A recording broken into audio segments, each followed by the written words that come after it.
Not going to be capitalized on yet with Hayward Bridge, but maybe Ivan's going to do it now. Back for Darko! On the pass with Kaka with the mercy pick, but stopped by Inspire. Here's back trying to make the double down, makes it in the net.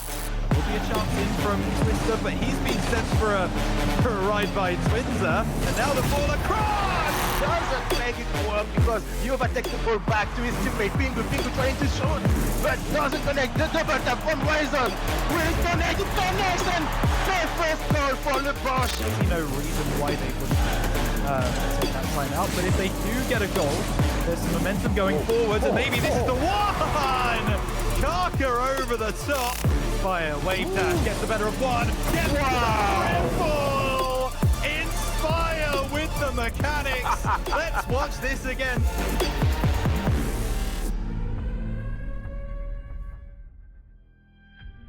Welcome to Championship Sunday. 6 teams remain. Only one will end the day as the Open number 4 champion. Foot will be looking for their 4th in a row, and all the others will be looking to upset that. Limitless may well have set themselves up for a semi-final clash against Foot in their quest to overtake the champion Foot team at Worlds. We will bring you all the kickoffs, all the action today, and we cannot wait. Thrilled to be here as we always are, and the action starts in just a few minutes' time. We saw upsets, we saw expected results. Today, we'll see a champion.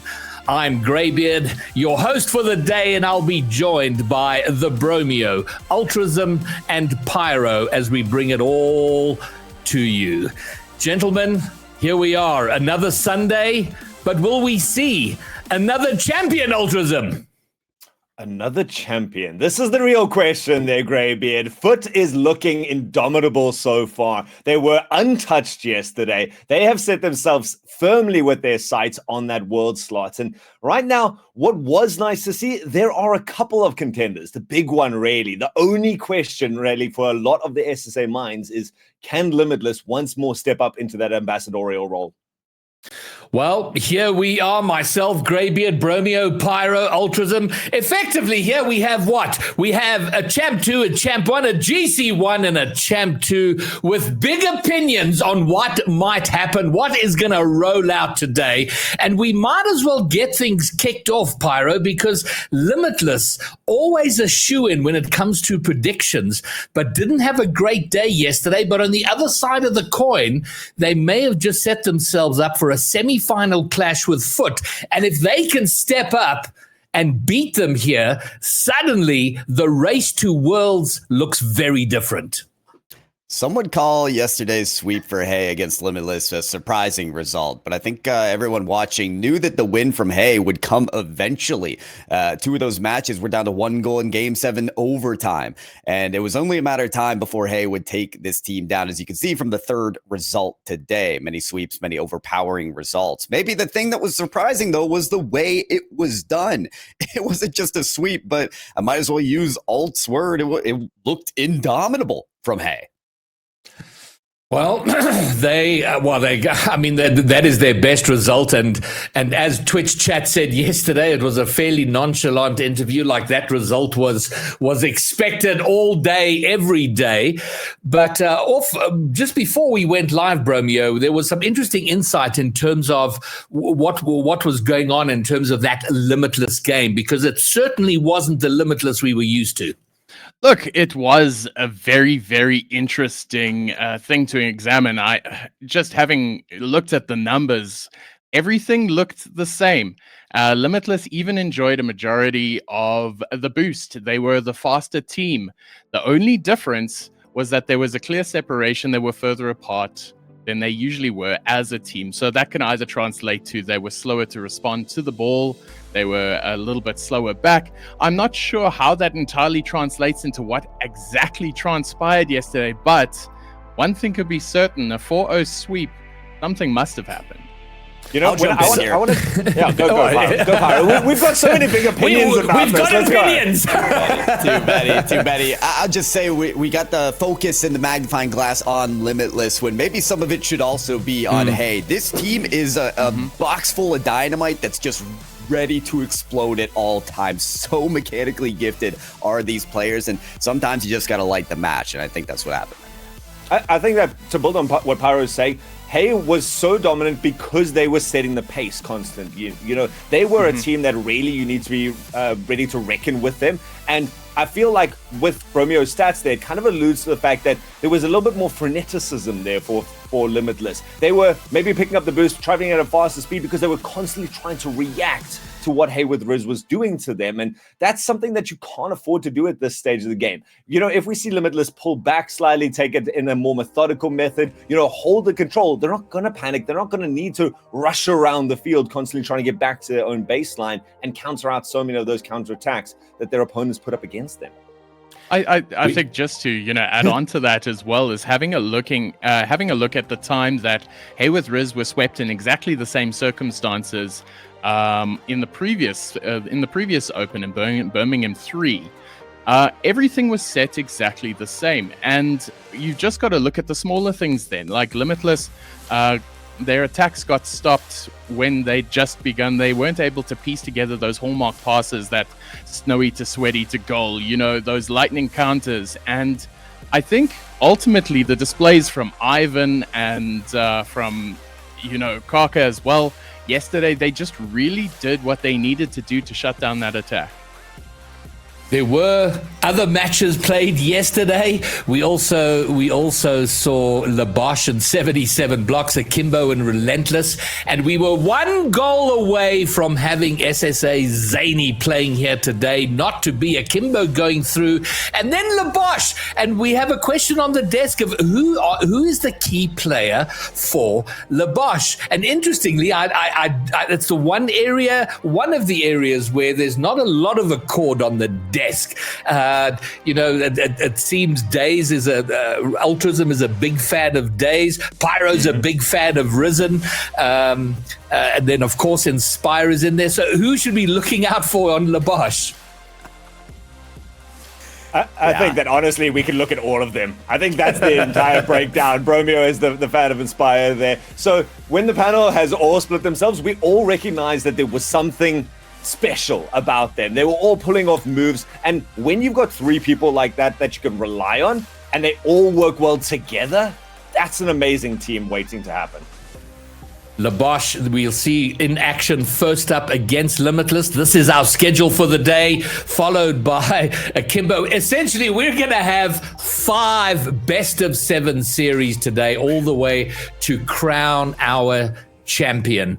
And there are timeouts in each of the best-of-7s, which means both teams have the option of taking an extra minute between games to regather their thoughts, think about what they need to do, and change things up if they need to. We generally see teams take it after 2 consecutive losses. We'll see how that pans out today. But match number 1 is Limitless. I called them the kings of SSA yesterday. That's kind of in doubt. They've always been, for the longest time in SSA, the team to beat. They will come up against Labosh. And you feel for the first, any other time during this season, guys, this matchup would be an easy Limitless prediction. I kind of feel, starting with you, Bromeo, that's not an automatic Limitless. It would have been an automatic Limitless yesterday. And I'm not sure if anything has changed between then and now, but things are far less certain than they used to be. And I think just by watching Labosh play yesterday, Inspire is the best player on that team, obviously. I think that Labosh are riding on some good form. Inspire scored 8 goals during a series yesterday, and if they can link up the way that they were, with Days getting the assists, Inspire getting the goals, and Arisen making those saves, then that is a team to beat. They're a very plucky team. They've been there and thereabouts, and given the fact that this is a wounded Limitless side, I'm not so certain of the outcome anymore. I voted for Limitless yesterday. They'd never lost against against Hey with Riz. And today, it's going to be a tough one again. Well, to give it some thought, we're going to work our way back to you. The chat vote is open. Who does chat feel are going to take this down? And Labosh currently in the lead in the Twitch chat predictions there. Hashtag LB, hashtag LMT. It is definitely, you feel that Limitless need to remake a statement, and there you see the team comparison.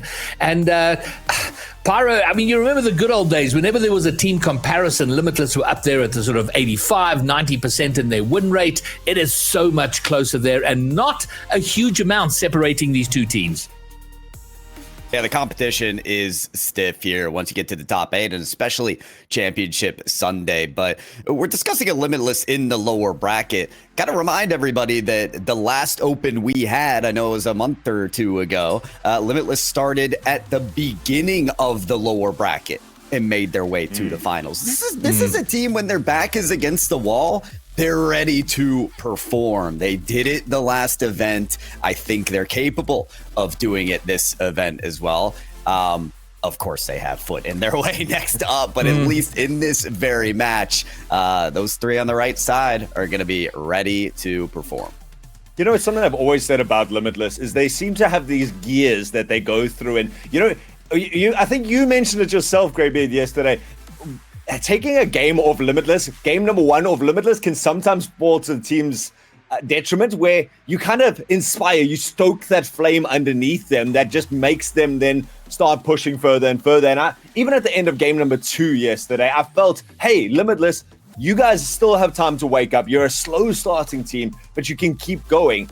And we just didn't see it. But this is a team that if anyone was going to take that loss yesterday personally, it is these guys. And so I'm sure that there were some hard conversations last night. I'm sure that there were some game plans drafted up by today. And hell, even if they lose game number 1 today, they won't, hopefully, they won't let that shake them. And they'll be able to constantly draw more. And the big thing is their performance yesterday was a sign that they didn't bring everything to the table. If we can see them at their peak, perfect. It is a challenging time, and for a team that has been at the top for so long, it's, you know, you get into the habit of winning. You learn how to win, and you know how to win. And I'm not sure that we've ever seen Limitless in as challenging a position as they are now, where they have to dig deep and to overcome. This is the biggest obstacle they've had in their way for as far back as I can recall. Although 2024 season, last season, this very open, this regional, number 4, was the only one during the course of the entire season that did not feature an SSA team. It was an all EU final. So I don't know if we are on course for a repeat of that. But let's get to our predictions. And Bromeo, let's start with you. You were kind of leaning one way. Well, you were wavering in the wind there. Where do you lie? Limitless or Labosh? The numbers yesterday told me to vote Limitless. My heart tells me to vote Limitless today, and a whole bunch of parents would be upset with me if I didn't. So Limitless all the way. Limitless all the way. Okay, I'll start with, I'll go to the far side and go to you, Ulturism.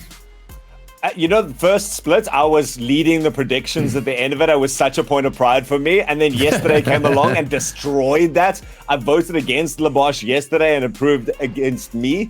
But I also got Limitless's game wrong. So I'm really shaky on my predictions. But I still have to go with these guys. I believe that they have what it takes. I believe that they can shake this off, that they can rise to the challenge. And I believe in Limitless. Pyro the Gyro. Well, I had the pleasure of casting the team stream for Limitless back when they did play Labosh in the GSL stage. And looking at this matchup, I really feel like they are a level above them. So I too believe in Limitless in this matchup. Which leaves me in a very awkward position, and I refuse for 2 days in a row to be responsible for a desk sweep, which lands up cursing this team. And for that reason, and that reason only, and I don't know if I can even finish the sentence.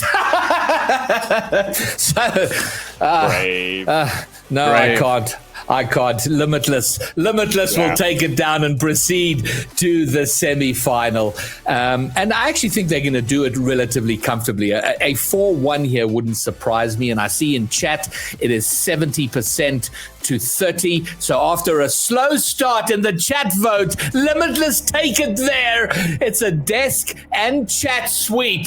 And we go to our first series of Championship Sunday. This for the semi-final berth. Limitless Labosh.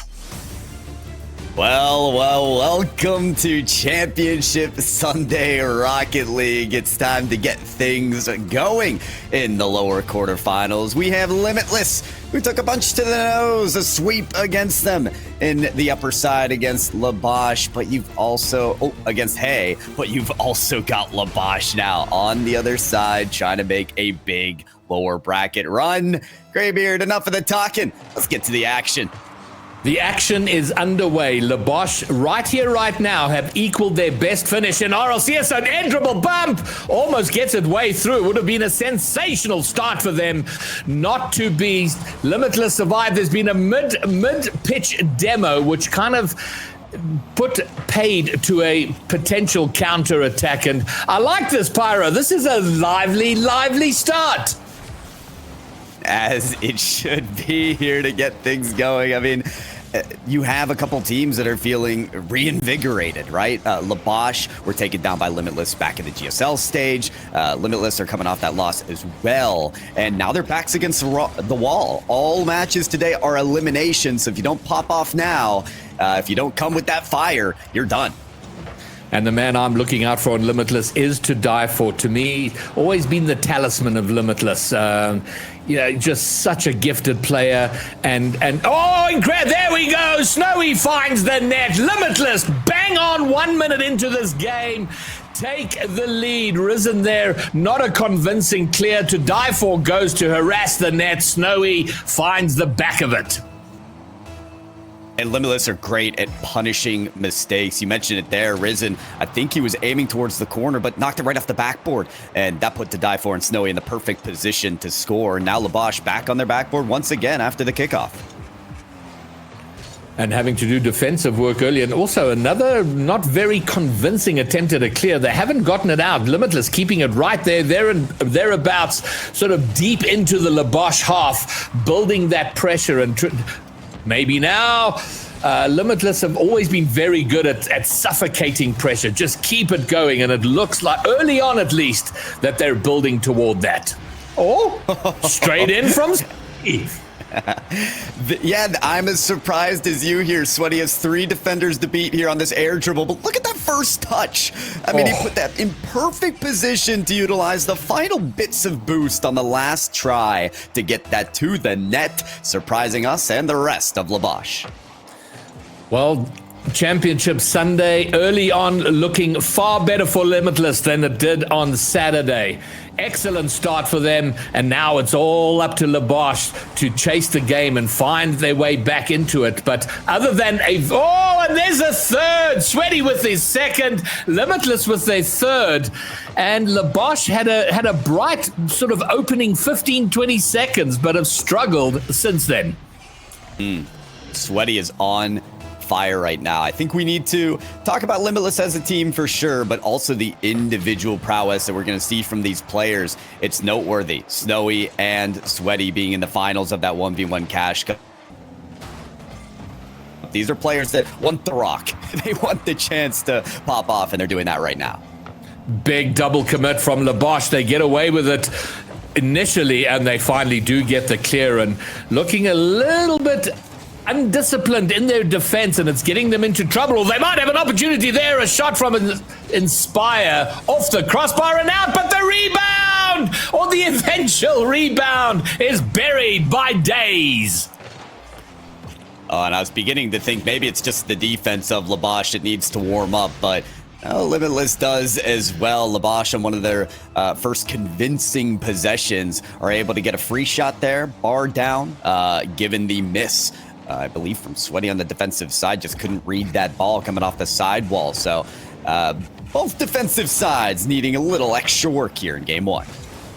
And Labosh will be feeling far better. Get that first goal under your belt. You know you can score. You know you can score twice. There it is. Days with the brace. Bang, bang. A 1-goal game.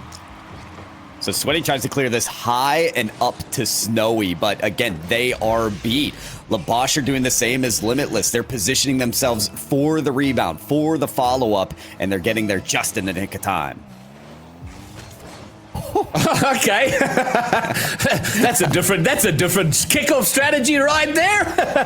Everyone faking it out.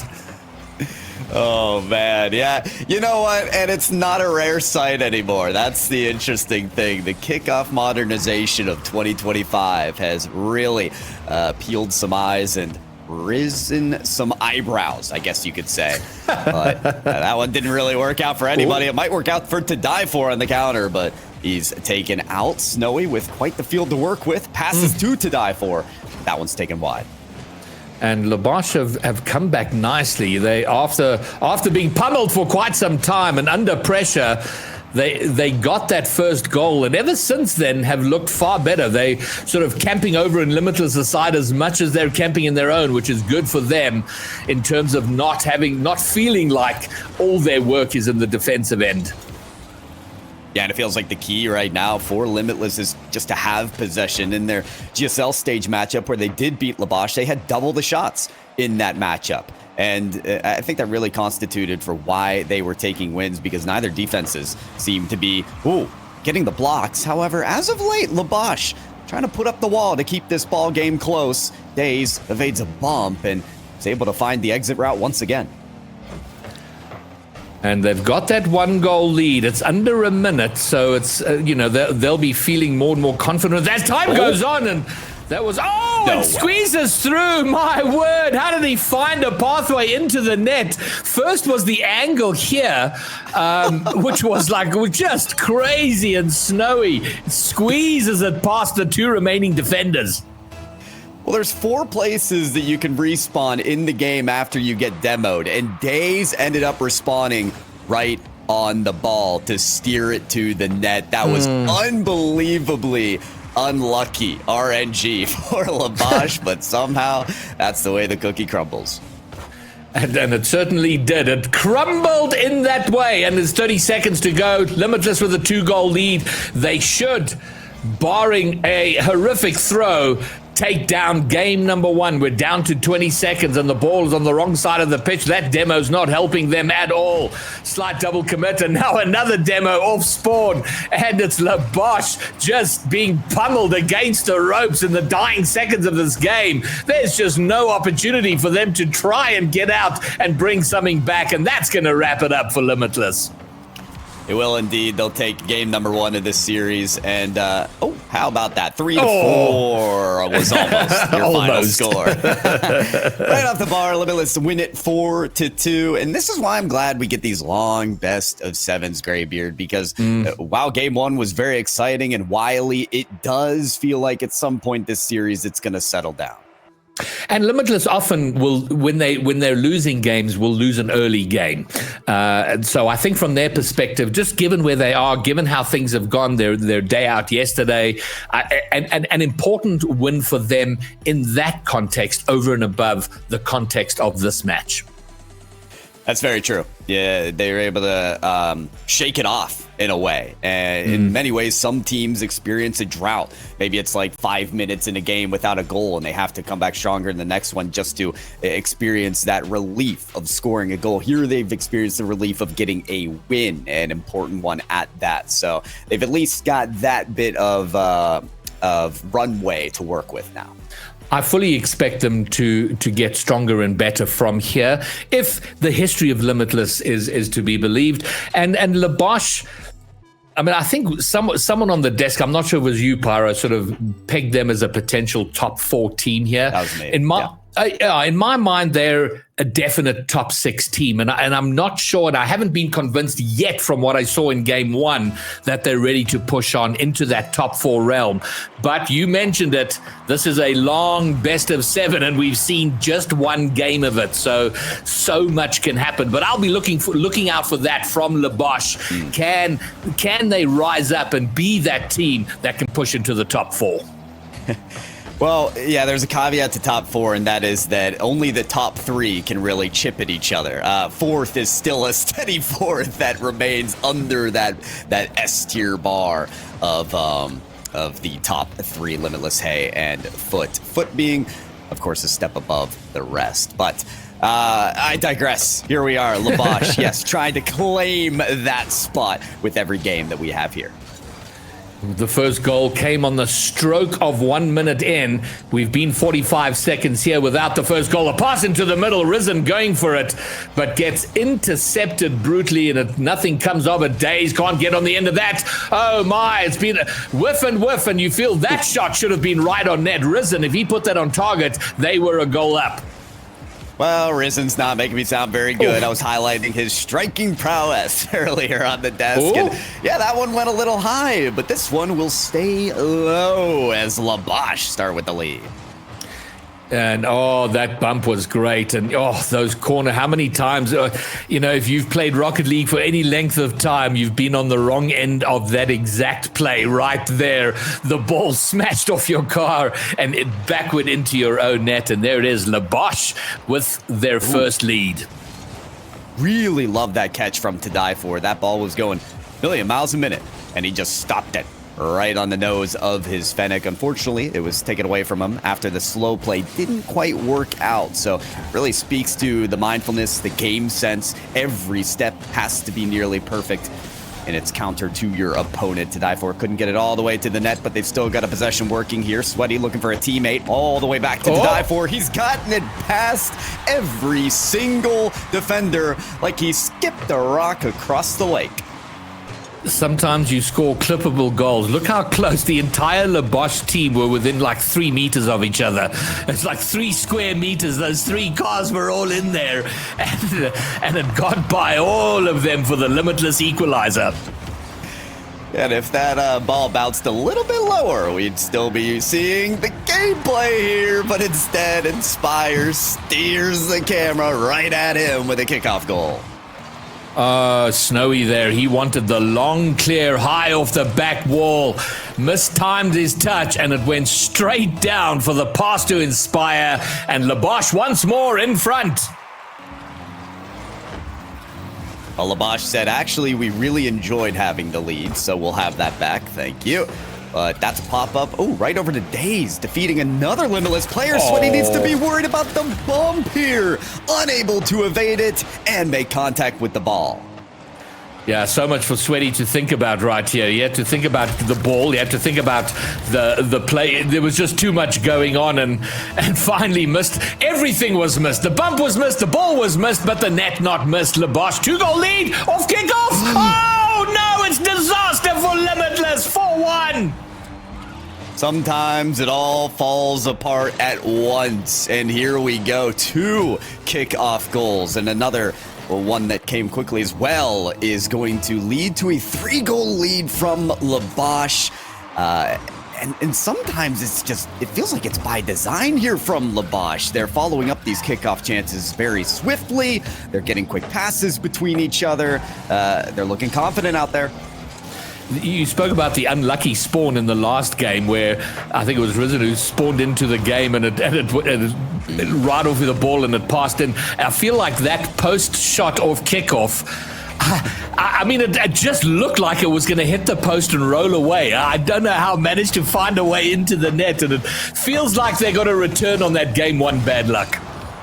There you go. Luck set square back at 0 for Labosh. And yeah, sometimes you get the friendly roll off the post, but I don't think Limitless are feeling very friendly right now. They want to get right to it. And with the pass to Sweaty, they may just do that. Sharp shot to the opposite side for their 2nd goal. And finally, a goal that feels like a worthy goal. If I, not to downplay anything here, but that was a team play. It was a pass. The player, when you picked up the pass, banged it into the net. It felt like a proper high-level constructed goal there. Good to see Limitless bring it within 2, and they've got the time, Pyro, to find another 2 to level it. The passing plays have been exquisite out of Limitless. Think about the back pass from Sweaty to Die For that we saw earlier as well. They've got an eye for each other, and there's another one. Sweaty straight to Snowy. It bounces off the backboard, and Die For's got nearly a free one to work with. They're great at finding each other for these goals. Yeah, this is much better. Sweaty to Snowy. Snowy off the backboard and to Die For mops it up, and now it's a 1-goal game. And 2 minutes to find 2 goals, plenty time. A minute 43 for 1 should be relatively doable. Should be, of course, as we've seen, a very efficient display from this team thus far. So, minute 30, certainly, but that pass to Snowy, or from Snowy to Sweaty, almost working out to Die For in good position to get this towards the net. It flies over and out from the wall. Bounce off the corner now, Daze able to save that one away. Labosh need to be aware of these passing plays. So far, they're cutting them out, and they're generating some of their own. Inspired to the bottom corner. 150 Ks an hour. That you do not get to time the ball any better than. Did it ricochet, or was that 150 off? Like some kind of redirect or something. That was wild. Oh, another kickoff goal. No. Oh, it's saved. I didn't realize it, but then I watched the replay and the ball went lightning speed, like a roller coaster that goes 0 to 90. Sorry for the American units, but yeah, very quick shot there from Labosh to get their 5th now, and you'd think maybe that just does secure the win. They've got to keep a handle on the ball right now as well, though, and to Die For gets that flip reset. Inspired just there to save the day. Yeah, that was an important touch away from Labosh, because if it came back within 1, I'd back Limitless to find it, but now they've got to find 2, 30 seconds to go. They've got so much work to do, and Labosh should feel like they have done enough to secure game 2 and level the series. Make it a best of 5 from here on out, and now they'll be looking to just keep possession, and they've done well. Oh, if that went in, it was tickets to Die For saves, but the wrong team from Limitless's perspective has possession. Oh, and they had the right idea here in the final minute for Limitless. Get somebody on the other side of the field, hassle them, get the bumps together, steal the boost. Wow. But it never worked out. They couldn't get out of that orange zone, and now see the final shot enter their net. Labosh a 6-3 victory. That's one proper response from Labosh in game 2. They level up the series, and Limitless not going to have it all their own way. They've got the wherewithal to take it, but Labosh are not going to be an easy obstacle in front of them. Level series, everything to play for going into game 3. Well, someone named Inspire is going to be quite pleased with their performance out of this game. That is 5 goals in a singular 5-minute game. No overtime either. So, well done on his behalf. But as you look at the replays, you can see some of this came from Limitless plays that could have been coordinated a little better. I want to say 3 of these goals were right off the kickoff. And you can strategize to have a more safe implementation of your kickoff strategy rather than be punished in the way they were here. There was a glorious period in the middle of that game from Limitless. They were 4-1 down and got 2 relatively quick goals, and it just looked like they'd almost like they'd taken a mid-game timeout and like, guys, we need to, get ourselves together here, and it was looking really good. Their passing plays were connecting. They got those 2 goals and looked, from my perspective, like they were going to level up the game, and then conceded that 5th from Labosh, and it was just a struggle for them from that point. So if they can find that sort of mid-game period for the entire 5 minutes here, they can regain the lead in the series. And notably not the mid-game period where they got scored on 3 times in like 30 seconds and 2 of them were kickoff goals. Got to be specific when we talk about which mid-game period. But yes, we saw 2 different peaks of these 2 different teams. What will we see with the rest of the series now that we're all here tied up, squared away? Daze looking to snipe this shot quickly, but Sweaty won't have any of it. Snowy picks that up nicely off the backboard. It's like this Limitless defense having the layers it needs to start off. Well, early days here for Labosh. They've had the best of it. Most of this opening minute has been in the Limitless half. Limitless have kept it out, but not found a convincing way out to set up anything threatening over on the Labosh side. And there, another attempt is brought right back to die for. Will try and take it out on his own. He does well. He's got no boost for much of a follow-up, but that 50 is going great into the middle of the field. Days will get there. It's not a great clear, but he does get the follow-up and bring it right back to Limitless. Oh, Days having a hard time staying on four wheels there. He's being pestered by the Limitless players saying, you can take possession, but you're not going to get a goal, not on my watch. And that is Sweaty, I think, running into Inspire on his way up to the ball. Oh. Great 50-50 in front of the net. Days, though, does save their chances. Snowy may just fake this away for Sweaty. Limitless, this offense is really ramping up here. Pass down to the dive for. He's going to pick this up and try to slam it down with a flip reset. Holding the reset all the way until the end and firing away. It starts there with the pass from Sweaty because it looked like for all money he was going to go for a shot, but he passes it to dive for, and to dive for, magnificent, getting past two players. They waited, they thought they had it under control. To dive for gets it past Limitless with the lead, and now lots of demos off the kickoff. Opportunity for Limitless. No one there. Snowy's rushing up to it. Can't get does get a shot, but picked up off the backboard by Risen. And those kickoff tactics now formulating for Limitless. It didn't work out so well in game number 2. So Limitless really turning a new leaf in this game number 3. And to die for just gave that right up to Inspire. Snowy able to backflip his. Little bit of a midfield tussle as we go. To die for loses out on that 50 and immediately Oh, and it's not to be. It all started there with a 50 loss in the midfield there, and it went right back, and a very boost of Limitless couldn't find a way to defend it. Oh my, Labosh have done a great job of just answering the call, and they're willing to invest all those resources into that win right there. Our ball game's tied up. Oh, bang! Oh my word. And wait, it feels like Sweaty teleported from somewhere, because I think Labosh thought they had this covered. Sweaty comes flying in, bang, 108, 2-1 Limitless.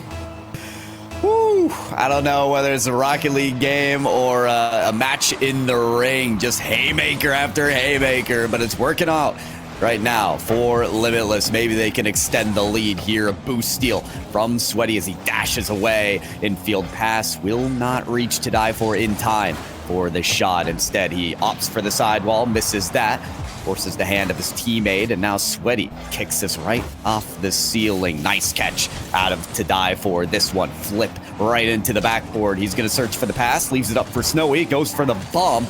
Nice idea for the physical play, but doesn't land, and Sweaty has to catch this. Yeah, good to see that Sweaty hadn't committed himself too high up, was aware that it might not work out. He needed to be there for the clear, and he was, so they can bring it right back. Here comes Snowy. The 50 from Days, though, does push it back, but this is much better from Limitless. They're finding ways through. Look at that placement, but it's the post and away! Quite the power shot out of Sweaty. Just needed a little tune-up on the accuracy. He'll try that on the flip reset go. Labosh are having to utilize so many resources and really slow down their defense because of all these flip reset chances that Limitless are having. This one, though, they thread the needle. The pass to Inspire lets off a ripper to the net. I'm trying to see where to die for knew the shot was coming. I think he was just surprised by how quick it came, and he was positioned for the save, but it just got ahead of him. Yeah, it did indeed outpace there. It feels like Labosh, the attack is all about the quickness, the speed of enveloping these mechanical plays as well as these passes. But for Limitless, they don't mind slowing it down. They don't mind getting the space in the air, getting the flip reset, defeating Labosh in that manner. Will it be the slow and steady or the quick and speedy that takes over for maybe our final goal in this last minute? 1 minute. Are we going to see our first overtime? A shot on net. It was a good one, but watched closely and touched away. And we're seeing opportunities in equal measure on either side. And my word, to die for. That ball was at least halfway in. squeezed out against the top corner, but the danger not over. Here comes Daze. He's going to give it another crack. He's gone high and is not going to get a follow-up.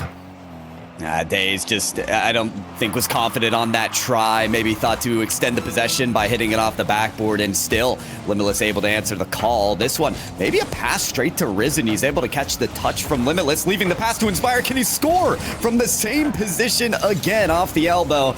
No, it is deflected. Limitless seemingly surviving until 000 to get to extra time. Instead, they've taken the ball the other way. Snowy, the pass to Sweaty, cut away by Risen. Man, oh man, they would love to have seen that. You don't want to go into that sweaty overtime if you can do it in regulation, but it is our first overtime, a game 3 overtime. We're deadlocked at a game apiece. Next goal will take their team to a series lead. And we have 10 seconds or so. Survive the kickoff, so it won't happen in that sequence as these two teams love to get a crack at. So instead, Snowy just handling this ball in the corner. Look how deep Labosh are playing, though. Feels like they're just playing for control in this game, for possession, no matter if it has to bleed into their half, and they've succeeded in doing so. Risen had the ball there, but ends up losing it. Sweaty loses the same without boost. Couldn't follow up the play. It's bumped away, and now Daze leaving this for a teammate, but they're bumped out as well. Sweaty, the clear to a teammate. That one fails to redirect to the net. Oh, big bump here. Snowy gets to 50. Oh, there's been a demo, but Risen will get enough on it to take it to the wall and follow it up on the wall. And Limitless, a ton of saves, a ton of blocks, but no relief in terms of tries of their own. This one could be the only one they need. Pass taken away. Labosh doing a better job of reacting to these link-ups from Limitless, but this could be the last one, though. Inspire in front of that one. Risen without boost. Tries for the block. Daze trying to give them just a breath of life. And Labosh have done very well in this overtime period to read, the passing plays, but then also the shots coming off of those plays to be in the right space, to block, to save, to get it cleared, 50 it away from their net. But it keeps coming back to them. They're not getting much respite. And oh my word! Oh, that seems like the only possible way it could have been saved, and they found a way. Well, Snowy juked too on the backboard and said, you know what? I'm going to finish this myself. Had the help of a teammate as well, but it just didn't find the back of the net. Risen was the savior. And now 2 minutes into overtime, and it's still not decided. The dive for was on the other side, but Snowy will take it himself instead. Sweaty cut off his route to the ball. Risen refuses to give him the chance, but in his refusal pays for his life.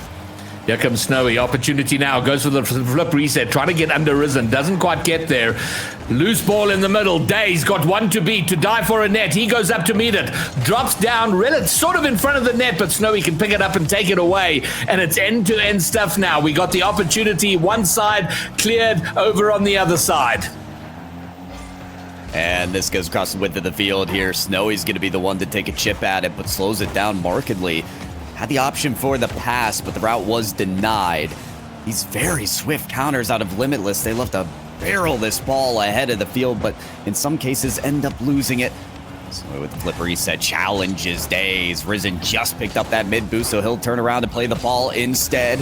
Getting a block on one, opting to steal boost or bump on the other. Inspire ends up picking that boost from Limitless. So slowly with the resources and the blocks, Labosh are trying to take control of this overtime, but the demolition just did all the work through the smithereens. Snowy scores for the win.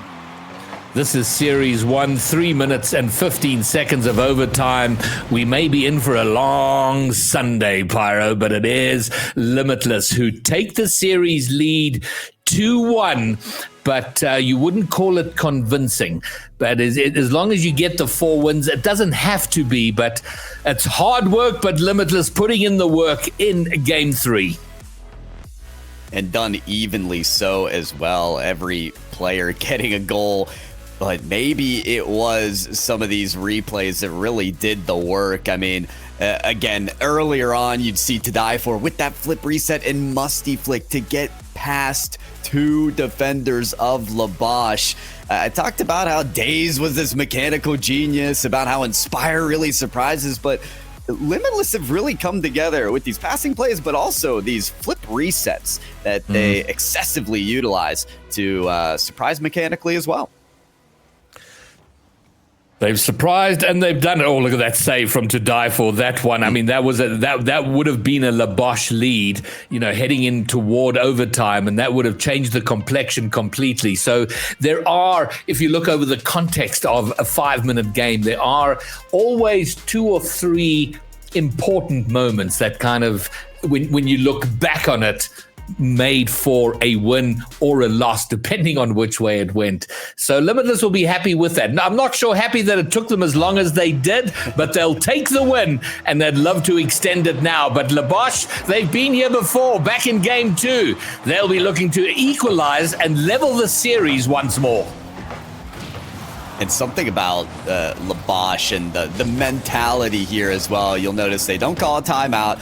I think they're happy with that performance. Of course, not the outcome, but leading up to overtime, they had Limitless on the ropes. And here on the goal line, they'll nearly have them on the ropes as well. Everything about this match has convinced us that either team could come out on top. Here comes To Die For. That's going to drop straight down, but Risen, he's there for it. Gets the clear. Doesn't go far. Finally now, Risen will get it out of his half, only as far as Snowy.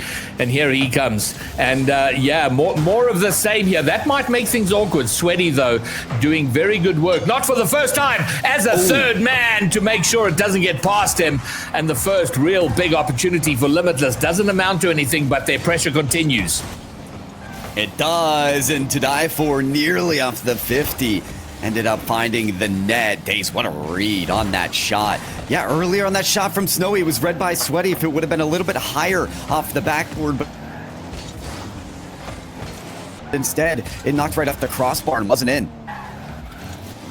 More action in the Labosh corner. It feels like, oh, brilliant demo, and a tap in from Sweaty.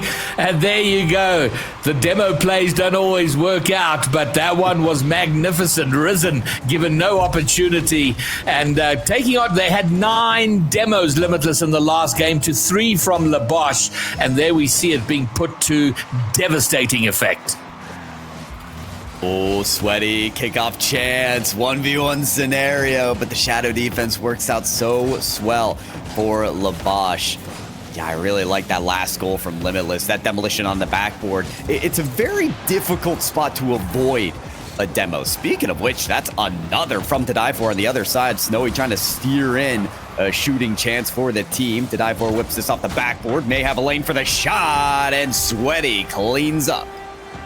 And I believe this is Limitless's first 2-goal lead since game 1. It feels like they've never been able to find that little bit of cushion for themselves, but they got it here in under 2 minutes. A lot of time left, and we've seen Labosh have great periods of play, overcome these kind of leads. So a little bit of a cushion, but wouldn't say comfortable just yet. Mm-hmm. Yeah, Limitless, it feels like Limitless at certain points find their stride, but then in the marathon race, they hit a nasty hill. And Labosh have been able to put up those hurdles, those obstacles to slow the roll of Limitless. This is another scenario where they've got to do the same. Little bit of defending. It's going to head back toward the Labosh half. Daze trying to bring it in is interrupted by Sweaty. But this is a little bit of a period of pressure play building for Labosh. They do have possession. Limitless have not been able to regain territorial advantage or possession. To Die For tries now. Tries to control it. Does very well. Doesn't have a lot of burst. The hook shot is... it was a wonderful hook shot. And then it stayed on the goal line for a month. And I don't even know how he got the angle on that either way, because he was going in lightning speed towards the ball, but... yeah, it will be the pinch play from Labosh to manage a save, try to get a shot as well. From the half-court line, Inspire going to slow it down and force the hand of Limitless at the last second. But steady was the defense of Limitless to gather another few saves. And they need a few more. See this out. 1 minute and 30 to go. Labosh will be on the hunt to get themselves back, but for now they just need to get it out of their half to try and build something forward. That might set up something. Daze is chasing it down, has no boost to his name. Oh, nice little pass back, but suddenly his teammate was no longer there after the midfield demo, and Limitless will regain possession.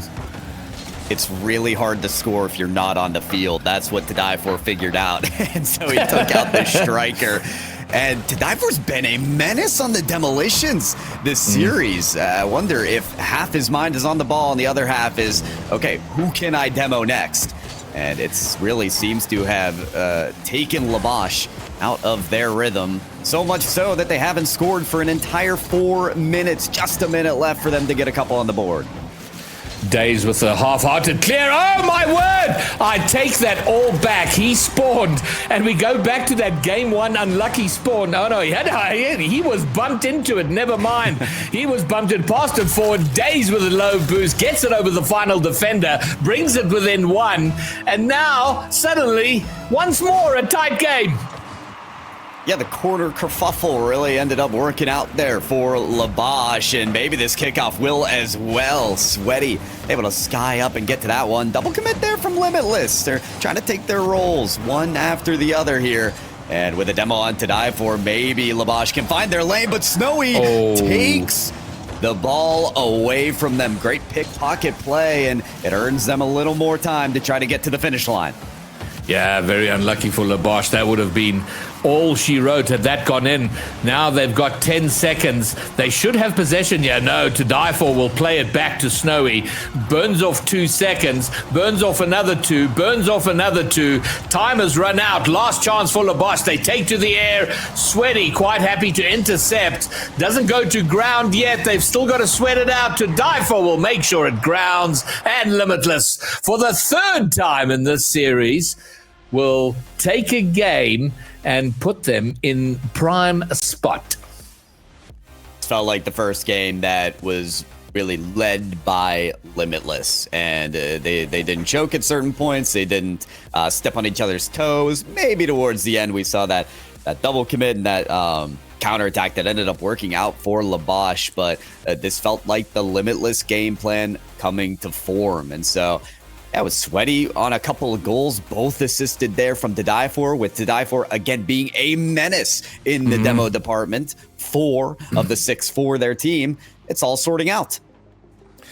They are, yeah, I mean, they had that game 1 win, which again, I think was very important in terms of the context of where we are today.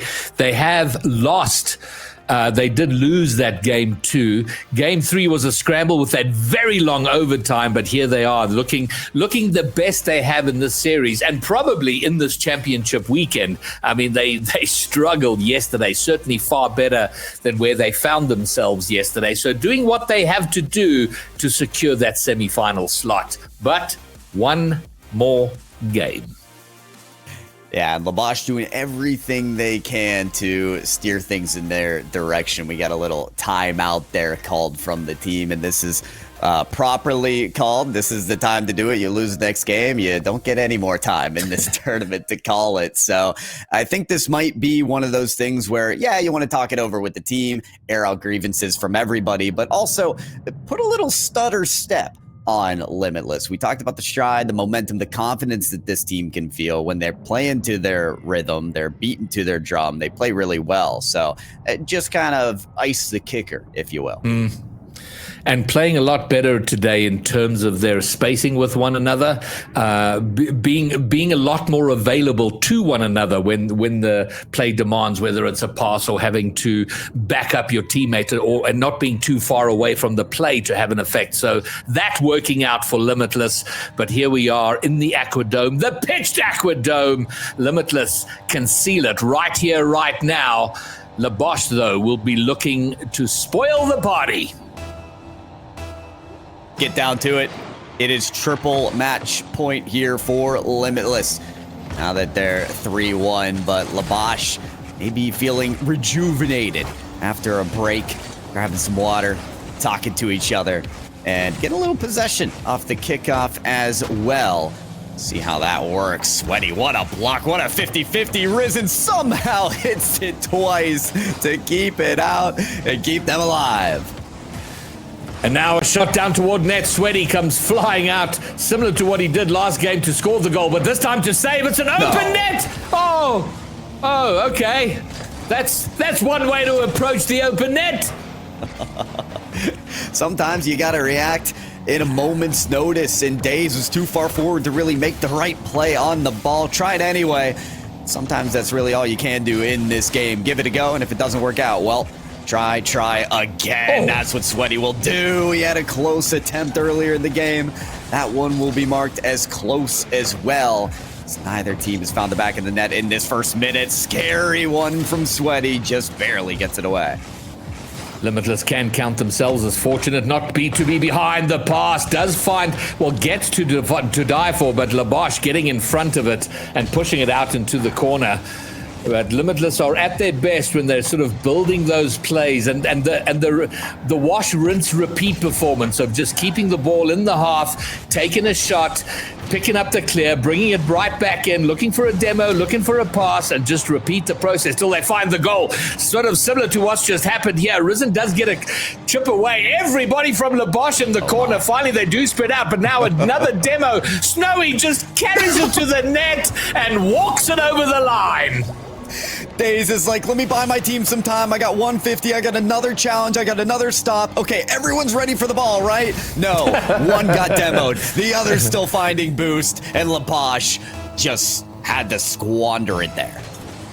Dazed and confused for a moment, but the power play, the pressure play from Limitless working to perfection there, and it really is where you just wear out the defense. You strain them on their boost, you strain them on their patience. They get a little bit of panicky, and now Limitless doing it again. Snowy just touches it down in front for to die for, and Risen gets the save, but now he's a little bit awkward, and Limitless bringing it right back. It's cleared over to die for, but Snowy very close behind, picks it up, gets past one, almost past the second, and the clear attempt, there we have it, picked up immediately by To Die For. They just rinsing and repeating and bringing it right back in. To Die For will turn on the halfway line, bring it right back in, and it's just impossible right now for Labosh to get it over the halfway line. I think just by the gameplay, you can tell how hungry these Limitless players are to get goal after goal and go for these pumps and these demolitions. Almost Sweaty with an air dribble bump makes for their second goal. But again, you just see these individual moments where Snowy is weaving it between defenders, where To Die For and Sweaty are finding each other on these passing plays like they did in the last game. It's all working out on the offensive side for Limitless, but they realistically only have a 1-goal lead at this point with 2 minutes remaining. A rare shot from Labosh. It is saved, but now some more rare pressure from Labosh. They've got it there in front. Oh, they can't find the net. Limitless defense holds, but for how long? Labosh bringing some pressure of their own. And there we go. The demo keeps the pressure on. They're trying to find a pass in. Limitless now, the team struggling to get it out of their half. But Labosh not having the success just yet. Oh, Snowy really slowing the play down. That was good survival tactics there for Limitless. They were able to defend their backboard and their goal line, even in moments when they were low on boost. So that just comes down to the good communication and the different roles that they need to play to keep Labosh on that goose egg. 1 minute, but 1 minute is plenty time. I mean, 10 seconds is plenty time when the lead is just 1 goal. You don't have that cushion. Limitless keep it out again. Labosh's pressure continues, but now they're going to have to scramble back. Sweaty is in the air. It's all the way there, and Snowy gets the rebound, mops up, and decks it into the net, and that may well be enough for Limitless. That was executed perfectly from Sweaty. He touched the ball and then had a little boost to just set up his Fennec as a wall to the ball, saying, go ahead, save my shot, because the ball's gonna end up on your goal line. 2 up from Limitless with just 40 to go. Oh, big miss though. Oh, To Die For, making sure They aren't punished for that whiff from Sweaty. Snowy now gets it long and forward. They want to see this out, and Limitless are a team that can burn time on the clock, can keep possession in the dying moments to see out a victory. They don't have possession right now. They are defending right now, but when they do finally get possession, I'm sure they'll look to hold on to it for as long as they can. We're into the last 10 seconds now. Inspire flicks. Sweaty, though, reads it beautifully to tip it over his back, over the post.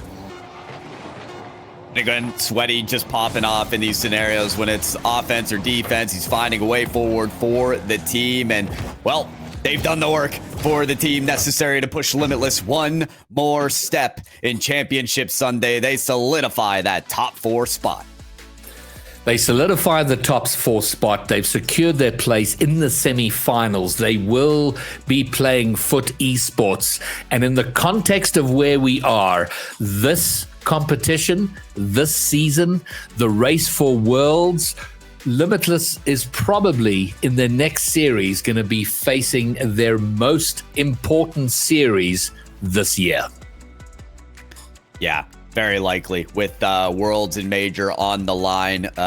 This match was not only about, carving that path forward, but also setting up for a Limitless that can also realistically beat their greatest rivals of Foot Esports. So I'm sure the desk and all of us will have so much to say about what kind of Limitless we saw today. But at the end of the day, at the end of this match, it was enough to get them one step farther.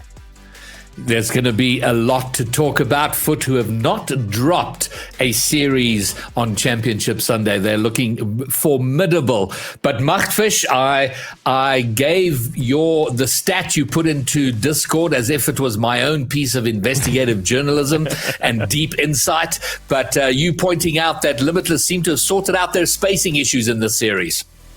Yeah, and that's mostly after game 2. At the beginning when the series was still a bit chaotic and still a bit in the mix, and then Limitless took charge. Why did Limitless take charge? They were just close together, 10% on average. They were playing as close together and as far away from the ball as the best teams in the world are. They were hitting that sweet spot. They were nailing that sweet spot a lot more, which limited the options, really, that Le Bosch had. And that is how Limitless needs to play. Proactive, not passive. We all know that defense probably is the biggest worry child that Limitless have, so you can't put emphasis on that. If you do, stuff like yesterday, stuff like that, hey, with Risk Series is going to happen. Otherwise, if you play like today, sky's the limit. And that's what I was saying before we even got into this. When we were doing the little pre-show, was like they were being a little bit too greedy. They were giving a bit more space and giving too much time on the ball. They had to be the ones to dictate the entire tempo of the match. And I really feel like Limitless did that. Even in the game that they lost, the shots that they were putting in, the passes that were coming through were textbook Limitless. And that's what we really wanted to see. But the question was asked, can they step up to what Limitless of old have always promised us? And the answer, I think, and they couldn't have chosen a better time for this, is yes. And I mean, the question then leads itself to the series that we're going to be looking at later when they play Foot in that semi-final. But you feel like they found, while Max was talking about that 10%, they've found a step up there. But how much of a step up are they going to need coming into that Foot game? The greatest step that 2 legs and 2 feet can manage, I think. I mean, they've got to go against all the odds that they've ever done. Yes, truly, I think in a seeding match, Foot were defeated. But, of course, it was had no real effect on the outcome there. And I remember hearing that from Leoro in the interview saying, oh, yeah, we lost. That didn't matter. So in their mind, in Foot Esports' mind, they are undeniable. They are undefeatable. So, yeah, I'm sure we'll look forward to that match. And again, this was a Limitless that looked hungry. I think that is the best Limitless that you could possibly want to see. And you could tell they really want that semifinals match. An indicator for me, and I don't know why, I noted this as something is Sweaty for the longest time has been just Sweaty when he's out on the pitch. Yes. But today today he was out there as Sweaty Clarence, and I don't know why that sent some kind of message to me, but I was like, hey man, this guy's taking this proper serious today. He's bringing out the full name, and what was a delight to see is To Die For had an impact on the game. I felt like he's been very quiet in the series where they struggle and lose. He doesn't have that forward position. Today he was out there and making an impact and devastatingly effective. I thought the three of them on that sort of rinse repeat, up to someone on the halfway line, in case the ball goes wild and clears and they can clear it, but just keeping it in there and rotating that play to keep the pressure on. Very, very good to see from the Malt. I love to see it. And you talked about the impact that To Die For makes. I mean, he is the most recognized MVP of this tournament throughout all the seasons. And the way he played most effectively was off the ball. The number of demos that guy implemented into the game plan was fantastic. And the teammates, with that hunger that Pyro was talking about, were there to finish it off. There was such good communication coming through them. So I really like to see that Limitless continues to innovate in their playstyle. The Bosch finished top 6, equaling their best finish. They don't get to be in the top 4. They are eliminated. We will be eliminating one more team in the next series, and it'll be either Akimbo Esports or Cristobal and we get to see that series next. The winner of that series will go on to play Hey with Riz in the other semi-final. So let's talk about these two teams. As far as I'm aware, Rubix is still out, not feeling well, so I think Vesh is going to be in a game today, but it didn't seem to affect him too much. Although Macht, we cast that series yesterday. It was close as a series can get, a game 7 overtime goal to decide it, but still looking pretty good. And I don't know if in your mind favored to take this up against Cristobal. It's difficult to say because, I mean, they've played against each other once in the past where Cristobal won in a game 5, but that was with Rubix. And Rubix and Vesh, I think Pyro mentioned it yesterday as well, two very different players. Vesh a lot more proficient striker, a lot more aggressive, a lot more mechanical. Rubix is sort of that playmaker that holds everything down, that keeps the rotation together, that fills the gaps. So I feel like overall this Akimbo side with Vesh has to adapt a lot more than they would normally do. That being said, I think overall as a player, I would personally rate Vesh a little bit higher than Rubik. So I think this is still a slight, a tiny upgrade. The question is now just all on style, right? And I think Youngster said it yesterday in this interview. We don't know. We're just going to see what's going to happen. They know Spanish Bim Bam. They play against it a lot. So that's what they can expect. Pace coming at them. We broke the curse in the last series. It was a death sweep in terms of predictions and Twitch chat. Completely ignoring the truth of the matter, which is we have no power here whatsoever. But the sweep had no impact on hurting Limitless, which is good to see. But now we come to talking about predicting who is going to win this upcoming series. The chat vote is open. People in chat already voting. Hashtag AK for Akimbo. Hashtag CC for Cristobal. And it is neck and neck, 52% for Akimbo, slightly ahead as it stands now. And there you see it. I don't know what stands out there for you, Alt, in terms of the side-by-side. Geez, this is one of the biggest discrepancies we've seen in terms of stats. Saves jumps out at me for Cristobal Colon. What other team is putting on 5.2 saves per game? That is actually huge. And that leans one way or the other. You can interpret it differently. I'm a scientist, right? We love to interpret data in weird ways that suit us. But it means that you're letting your opponents have a lot more possession on the field and put that pressure on you. They're still putting on their pretty indomitable shot tally themselves of 7.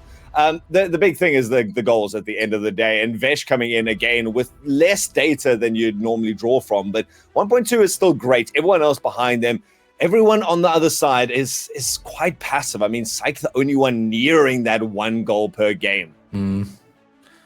Yeah, and for me, Cristobal Colon, I think they are a solid, probably top 8 team. They are a team that can get to top 8, but only just, and based on what I've seen of them so far, not a team that is going to push beyond that, Pyro, from what I've seen of them. Again, for me, Cristobal is such a difficult team to peg down because they are so much a dark horse. In my opinion, they haven't made these great strides recently in this season because they go up against the top competition, but they sort of got over a big hurdle in this event in their win over Hey with Riz back at the Swiss stage. So I think they're right on the precipice of achieving a roll past Dark Horse, and this could be the match where they do it. Well, let's get down to business. Staying with you, Pyro. Chat are at 95% now. So it was neck and neck, and now it's arms, legs, and neck. So way out ahead in terms of the chat votes. So where do you stand? What is your prediction? I want the surprise result. We learned yesterday, give me Cristobal Colon, we learned just now that the team that gets swept out of the upper bracket, that doesn't impact them at all. Limitless just took that win. I think Cristobal Colon here can take Akimbo, who got here basically in Game 7 OT by the skin of their teeth. Okie dokie. So CC get themselves a prediction vote from Pyro. Machtfish. It's going to stay at 1. I'm going to equal the desk here for now. I'm much more confident in what this Akimbo side has to offer. And also, I'm just, again, passing on the prediction of Youngster. That is a quick 4-1 in favor of Akimbo. They've been here before. They've been to top 4 before. This is Cristobal Colon's best finish of the entire year thus far. And I think at some point, nerfs are going to get you. And against Akimbo, you can't afford that. Ulturism, let's go. Not nearly as confident as Mark, but I do think that they both had great Swiss stages. Akimbo has been tested a little bit more, so I'm going to give them this. They look good against Relentless yesterday. Akimbo, get it? I'm going to go the same. So Pyro, you're on your own, but you have the potential, though, to look like a genius. And then also Bromeo waiting to take on the cast. He has also gone with Akimbo. We will know in the next few games. It is Cristobal. It is Akimbo. This for the final semi-final berth. Cristobal Colon are seeking to claim their first top 4. Akimbo are seeking to do it again once more. Today is do or die, but Akimbo have been on sudden death since starting the group stage. Cristobal losing to Foot yesterday will be using their extra life to take another shot at the crown today. On paper, this game is a dead heat, but games are not played on paper, are they, Ulturism? You are correct in that, Bromeo. This has got a huge amount of history behind it, but right now it's all about the future. Previous results mean nothing, and we go into game number 1. Akimbo yesterday forced to take it to game number 7, and that if they're going to take this, at least they've got the experience of what playing under pressure looks like. A tussle in the midfield to start us off and be the team emerging victorious. A jump off optimistically off the back wall that proves the detriment here for Akimbo, and Cristobal Colon going to empty up that opening salvo straight away. Well, I know Mark was saying that this is Cristobal's best finish, but I don't think they're done yet. A massive opening salvo for Cristobal, taking the lead with only 10 seconds on the clock. That was as close to a kickoff goal as you can get. Now, Riser looking to return off the ceiling. Youngstar, open net, is going to equalize, and in another 10 seconds, everything is tied. And the nerves must be on edge right now. Cristobal Colon throwing all 3 members at that, and not a single touch between them. Akimbo gifted in that. And Youngstar going to take a full advantage, puts that back up there, gets a goal back. And right now, both these teams really just need to settle themselves down. I was going to agree with you right there. They do need to settle. There have been a few fresh attacks there. They've been attacking. They haven't been getting the right touches there. And look, it's only been 20 seconds of Rocket League, but it feels like a lot more. Vesh now trying to get it in. Hits the crossbar. Youngstar taking the shot and couldn't quite get there. And trying to force it over the line is Riser. But wow, that was really close.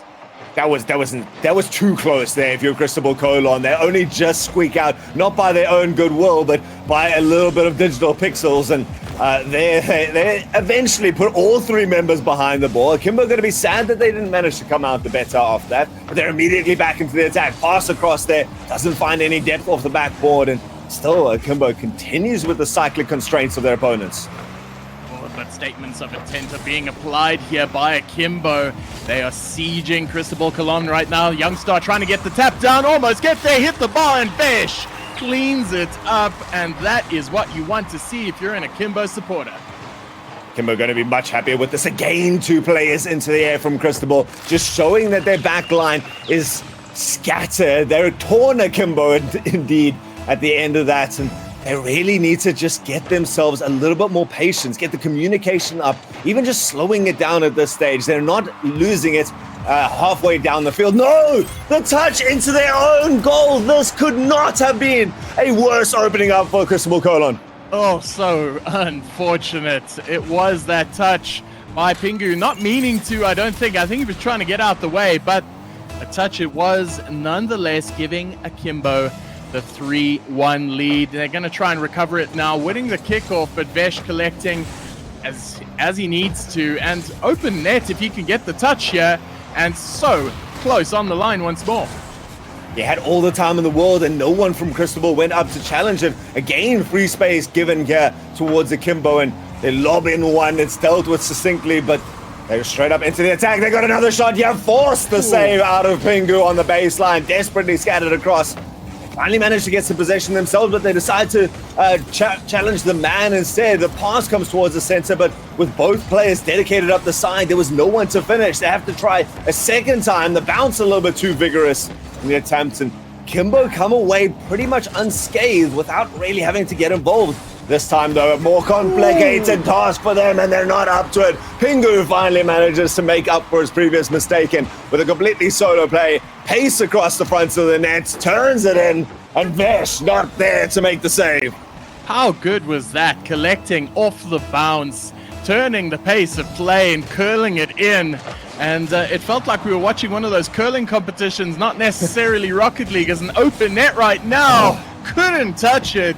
And Akimbo getting out of jail for a very quick equalizer opportunity there. And Cristobal Colon are going to be thinking, wow, that was a missed opportunity. It has to be said right now, Akimbo's shooting is just looking better. They're only just off the mark on every one of these attempts, but every shot has potential and venom behind it. On the other side, Cristobal Colon, they seem to be snatching at opportunities, snatching at challenges. Akimbo again and make a bit of a mechanical progress towards it and collect the possession once more deep in their own half. So distance tried to make up here for our side in blue. Pingu scattering back as much as possible, but as Youngstar comes away with it again, straight away back into the attack. Cristobal struggling to pass this halfway and stay there. Oh, Pingu being the firecracker right now, stealing possession there, and Psych now eating way to Yova, getting the touch out, and once more they're going to try and get this assault going through. Pingu hits the backboard, now Psych not having the boost to chase that one up, and this counterplay quickly, Yova making the touch away, Youngstar with the angle. What was that angle, Youngstar? I mean, the pass was out there looking for the attempt. Yova did their best, and theoretically that should be in a safe position. But the Youngstar off the wall turns it down. Akimbo up by 2, and Cristobal Colon, you've got to be demoralized after seeing that. Oh, absolutely disgusting play by Youngstar once again, putting it into the corner. Quick assault here by Bryza, and he's got a full tank of boost. Let's see what he can do, putting it down, trying to beat the Yova on the ceiling, but the pressure is still here. Waterfall down, Youngstar taking the shot, quite can't get there. And it is drama on the Cristobal Colon line, but looks like they are reprieved for now. Some cheeky finesse touches coming out there from Akimbo to try and maintain it, but it means that they have not gotten themselves back as quickly as they wanted to. There was the opportunity, and yet Cristobal Colon, they're constantly denied as close to the goal line as they could be. Akimbo just contain their pressure. They're playing with their food at this stage. As we head deep into the final minutes, there's still 2 goals left unanswered. Bryza gonna burn more time off here, still collects it, and Cristobal Colon left asking. Well, this has been high octane from the word go. There's been no settling down as we thought they would. It has been action non-stop since kickoff. Now, Akimbo 2 goals in the lead, but nothing is certain. They're going to want to hold on to this. Yova pushing possession back into the half. They're going to be content with tussling this for the next 15 seconds or so, and rightly they should. They want to put a cap on this game. They want to calm it down. They want to take this win, but Youngstar making the clear, and a very good opening performance from Akimbo. Akimbo has done a great job here. I feel like Cristobal Colon is slowly coming back into this game. They looked better as the series went on, but it was that early aggression from Akimbo that just set them a kilter. And I mean, this is something that we should have been expecting, right, Bromeo? When we saw the opening salvo, the opening game of Akimbo versus Relentless yesterday going to, what was the final goal tally in that, 13 or 12 or something like that? This is a team that knows how to bring a potent offense in, and they started from the first seconds. Oh, they started right away. And usually you give the first game reprieve in a best of 7 is usually for teams to find their nerve, to settle themselves, as you said early on. But they never looked unsettled. It just looked frenetic. And that is the energy we want to see going into this game number 2. Because if we see this all the way through, this is going to be one hell of a game. Oh, I'm excited for this. If ever there was a game that promised a high-scoring affair, it is this. And I think Akimbo is going to be happy with that. They had the better offense. It looked like a lot of their goals, even the ones that didn't make it into the back of the net, they were so well constructed. And it was simply millimeters that separated that. So they're very happy to be trading blows right now. And right now, Cristobal Colon, they don't seem to be doing the same. They're not spending any extended periods of time in their opponent's half. There's no big passing plays that's coming out there. We haven't even seen a big mechanical prowess that's ready to take the team's mantle onto their shoulders. So game number 2 really going to be about how much Cristobal Colon can step up at the weigh-in. Well, it definitely will indeed. Pingu was the firecracker last time for Cristobal Colon. They'll need to see more of him now as he tries to get the clear out early on, and immediate pressure by Akimbo putting it into the corner, and they're going to try and get a pass through into the middle, and immediately stressful times for Cristobal Colon as Youngstar pops it in once more, keeps the pressure on, and honestly, it looks like Akimbo are here to play. Akimbo, and they're going forward with such intentionality into these players. Nearly get caught out there, but they go forward. They're ready to make every play. They're getting their rotations well enough that there's always someone quickly into the next challenge. And when it comes back, they're buying time. They're getting little sideways touches to slow the ball down or even provide the opportunity for the turnaround, for the counterattacks. And I think counterattacks is going to be the name of the game for Cristobal Colon. Bait in your opponents with all their aggressive tendencies and then punish them, but they just haven't had the control and they haven't had the confidence in it to then turn a 50, an open ball, into some sort of shooting opportunity. Again, Akimbo the one just crowding out this orange net. Well, Akimbo certainly not opposed to scoring goals, scoring 20 in the last series yesterday. And Cristobal Colon will note this. They will know that that is a whole lot of goals. 4 goals per game is a lot. And they got to sharpen up their defense if they want to see less of it now. As Rise are going to take it in once more. They're going to prove that they like scoring goals. They're going to prove that they can score goals as Vesh now trying to get the play, but cleared out. Well, the first job for Cristobal was going to be to shore up that defense, and they've done a great job of it. 2 minutes into the game, and both sides yet to open up any sort of scoring. In fact, the shots still in the vast majority towards Akimbo, but at least Cristobal starting to make some foray into their opponent's half. Unfortunately, the possession still not in their favor. That's a bit of a breakaway shot. The squeak through, and Pingu going to be gifted a goal from halfway. Well, Pingu up front once more, capitalizing on the loose ball and making sure it went in. Akimbo caught unaware on now 1 goal down. And this is amazing that only 1 goal has been scored in half a game of Rocket League. It does show that Cristobal is adapting to this high-octane play of Akimbo. Yep. But don't rule it out yet. There is still plenty of game left here as Pingu's going to try and collect in the corner. Didn't have boost. So now it's just handing over possession, and that's the last thing you want to do. Somewhat ironic that the high-octane play coming out from Akimbo when not a single person using that car in the lobby. So right now, certainly challenged on their own rights, though, in the back line. Again, Cristobal, they're getting 70% of the way up the field, which is, 40% of what they were doing, or 40% more than they were doing earlier. But that last 10% still eludes them. Trying to get involved now, get a nice cut across the corner. Yova trying to pop this out towards the center. His teammates far away, though, just reticent to get involved in this. That's a great pop up there from Psych. But again, the shot dealt with succinctly, summarily here from Akimbo. 2 minutes left in this, and the shot's coming to fruition, or at least more present in this game as Cristobal Colon at least.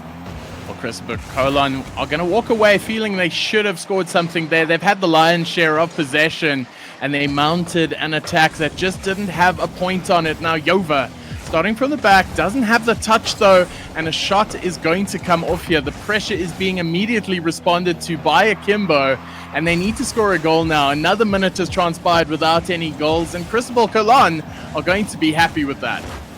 Yeah, the pressure from Akimbo has all but evaporated from the last minute and a half. There's been no time for Akimbo to set up campsites in their opponent's half, and instead they're the ones having to just try and find a route, a path out of their own side of the field. Vesh has to come clean up on the baseline, gets it up high, gets a second touch, and it's set it up for Bryza, who's taking it long, taking it high, keeping it out of range of his teammates, cannot get the second touch on the ground, and they've got themselves the opportunity. They've got a minute left, so it won't be their final one.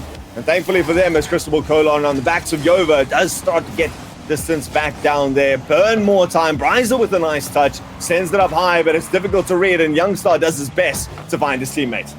Akimbo not being able to piece together an attack there, and it's starting to be something noticeable that they can't get the second play going, as Bryza now forced to make a save off the crossbar. And Cristobal Colon are doing very well at interrupting the pace of play here and making sure Akimbo cannot string together that very dangerous attack. Now Pingu putting it into the corner. He's going to try for 2 here. 10 seconds on the clock. They're going to protect this lead for as much as they can. Youngstar with the demo is going to pass it through to the middle. Vesh with the shots. But there we go. 4 seconds left. Drama on the Cristobal line, but Pingu makes the save, and they will respond with a win.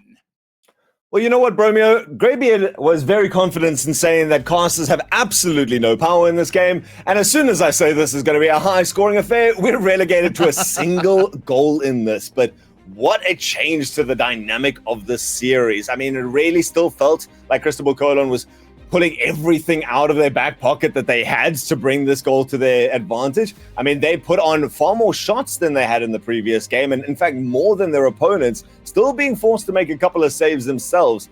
But they at least just restricted Akimbo from the one thing that Akimbo does so well, and that's scoring goals. And you saw that goal there coming through from Pingu, just on the turn of play, just collecting it, hoisting it, and catching Akimbo unaware.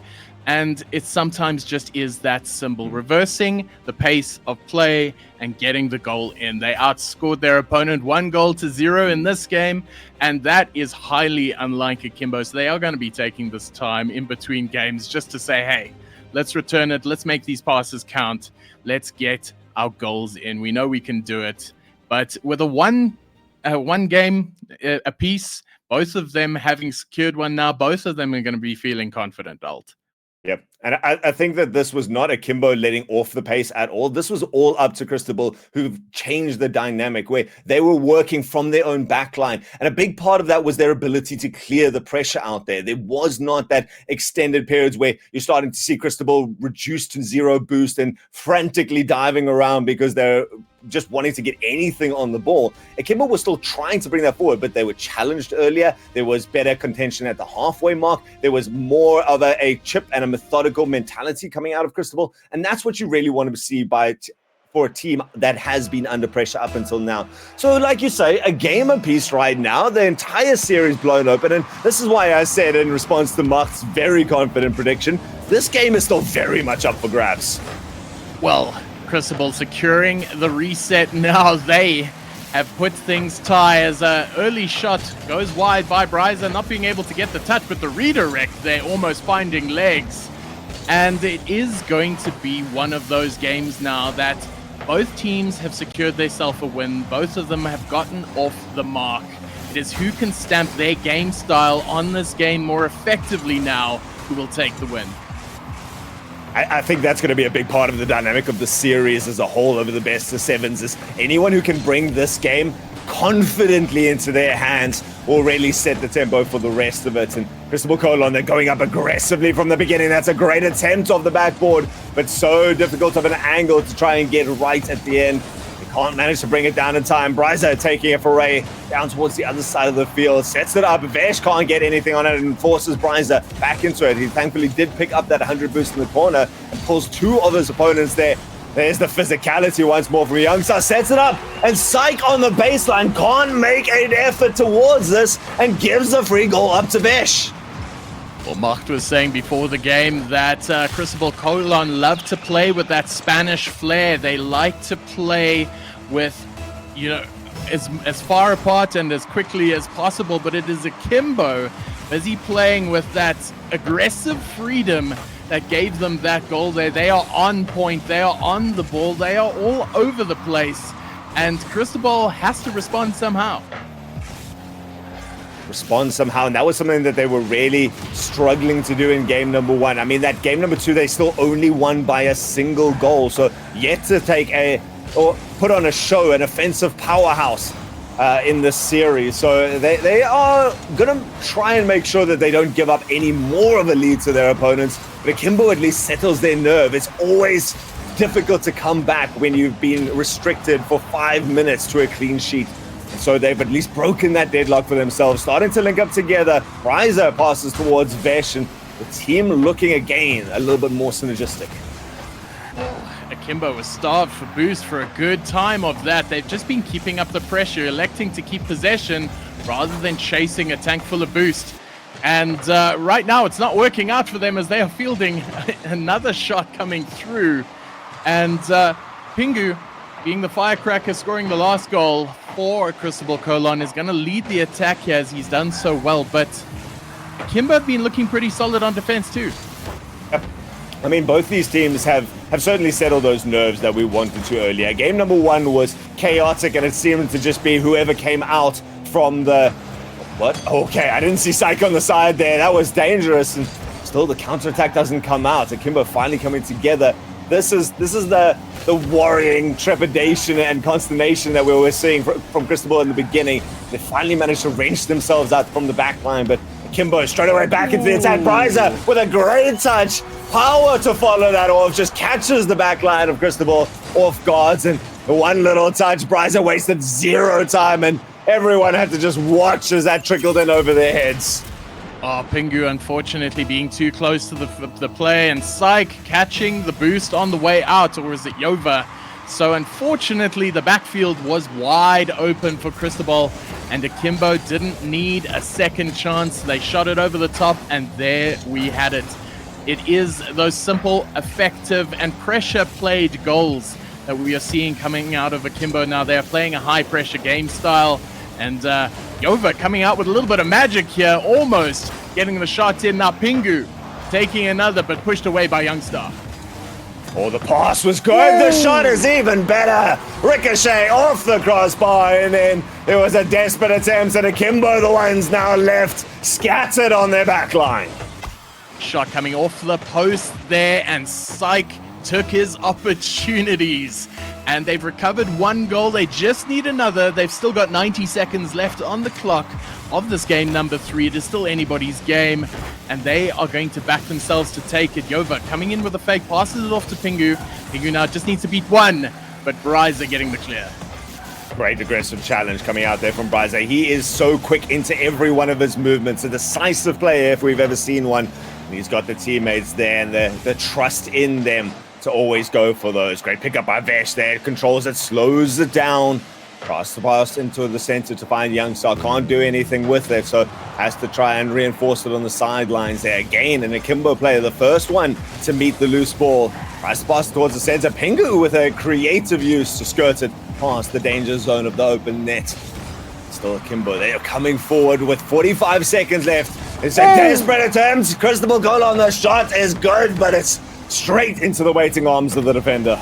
That was an opportunity right there, and Cristobal Colon making their chances count here as Psych putting it up against the backboard. Pingu with the shots, but Bryza making the save. Psych was trying to get the push off there, and this is end-to-end stuff. It is only 20 seconds left on the clock. Cristobal need to equalize now if they want to push this game into overtime, but Akimbo looking comfortable, maintaining it through. They're going to see out this last 10 seconds, trying to get it out of their half, and it is now or never. Psych passing it down.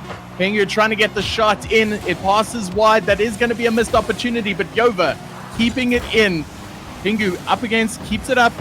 And now Psych with last bit of boost is going to try and get it through in. Shut off, but there, that would be it. Still not touching the floor yet, but you feel that that is it.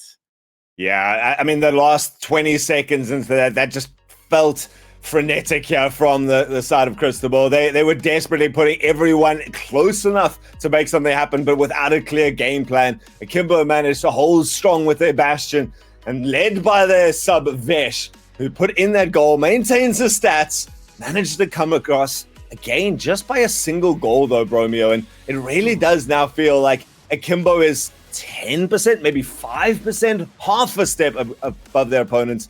There is still a consistency I'm finding towards the general possession, the general feel of this game that's in the favor of Akimbo.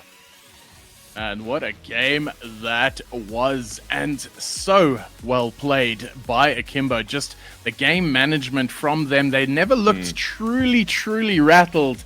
And I think that is what matters most, is when you are sitting on the back foot with a very aggressive outfit, trying to swing it wide, just keep it close, take your chances, and don't make mistakes.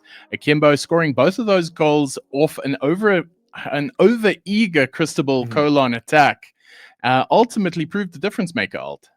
Yeah, and there are several ways. You talk about getting into your opponent's head there. There are a couple of ways to do that. One is the extended pressure that Akimbo was so good at in game number one. One is being able to drain their resources, drain their boost, or let them get too ambitious in their attacks and then punish it. The one that we've seen very little of right now, and seeing there at the end when Yova had the opportunity, I think it was actually Psych that was kind of sitting in their opponent's net, is the demos. Where is the physicality being right now? And Akimbo is so reliant on their good rotations and linking up as a team. Oh my goodness, Bryza! Off the kickoff, giving me no time for the analysis. He doesn't need to remove anyone from this. He takes towards the sky, gets the flip reset, and beats the last two defenders to keep Akimbo on with their momentum.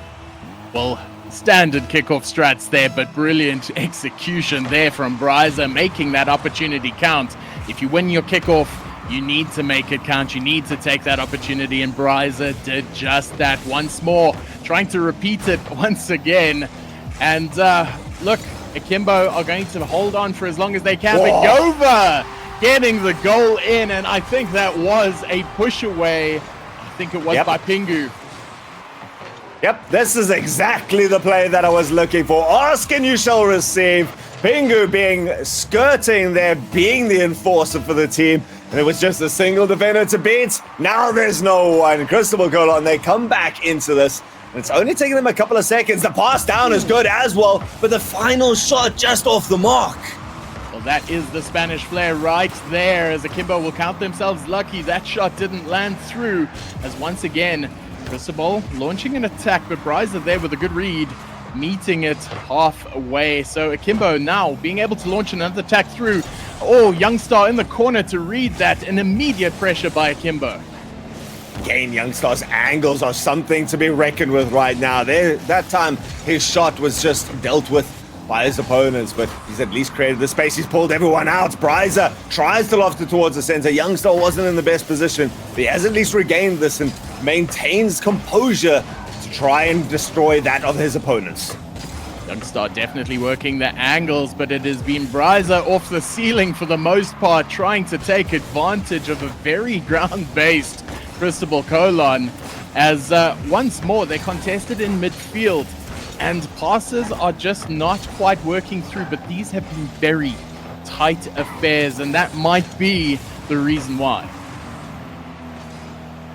Ball loose in the center, picked up by Yova, who has to get past two, does beat both of them. It squeezes out by the Akimbo defense and quickly collected. Youngstar adapts so quickly to his opponents. and their movements around the field, not just going for the ball every time. That's a loose pass towards the center. Vesh was trying to buy some time, but it's led to a pass towards the center. Everyone from Cristobal links up together, and the goal is there. Cristobal take their lead. Oh, well, Cristobal letting the ball do the work as Pingu, an open net in front of him, and most often the hardest shots to take. So congratulations to Cristobal Colon. They are 2-1 up in this game, and they will be feeling confident. Oh, even the next shot only just off the mark. Cristobal getting themselves a little over-enthusiastic into that play. Nearly get punished themselves by the counter-attack, but certainly there's a spark of life that we haven't seen from our squad in orange. And they really are coming back into this with a bit more aggression towards their opponents. They just can't let it get the better of themselves. That's a good pass across. Bryza waiting for it, sends it up high, but there's no one who can go up to that challenge. And Cristobal Colon going to be taking full advantage, yet it's still so difficult to maintain that possession when you get down to the other side. It just shows how aggressive this Cristobal Colon outfit is. At one point, all three of the Cristobal Colon team were on the Akimbo esports goal line as Yova now trying to get the touch through, and Bryza trying to get it down. Waterfall's down. Pingu not being able to get the touch, but Yova making sure, and Cristobal are starting to run away. This is a rare sight to see Akimbo this scattered. I mean, all three members there, two in the first challenge. Vesh unable to get a touch on the third one. And this is a rare lapse in concentration here from our squad in blue. Suddenly the pressure getting to them, and they've now given up a deficit of 2 goals. Looking for a third on the hands of Syke. He and Yova working together out of that right-hand side. Gets a demo on the way out to make it a little bit easier. That cut-off would have been great if they could have come away with it as well. Suddenly we see the revitalization of a team that has been the one really pushed back for the vast majority of this series.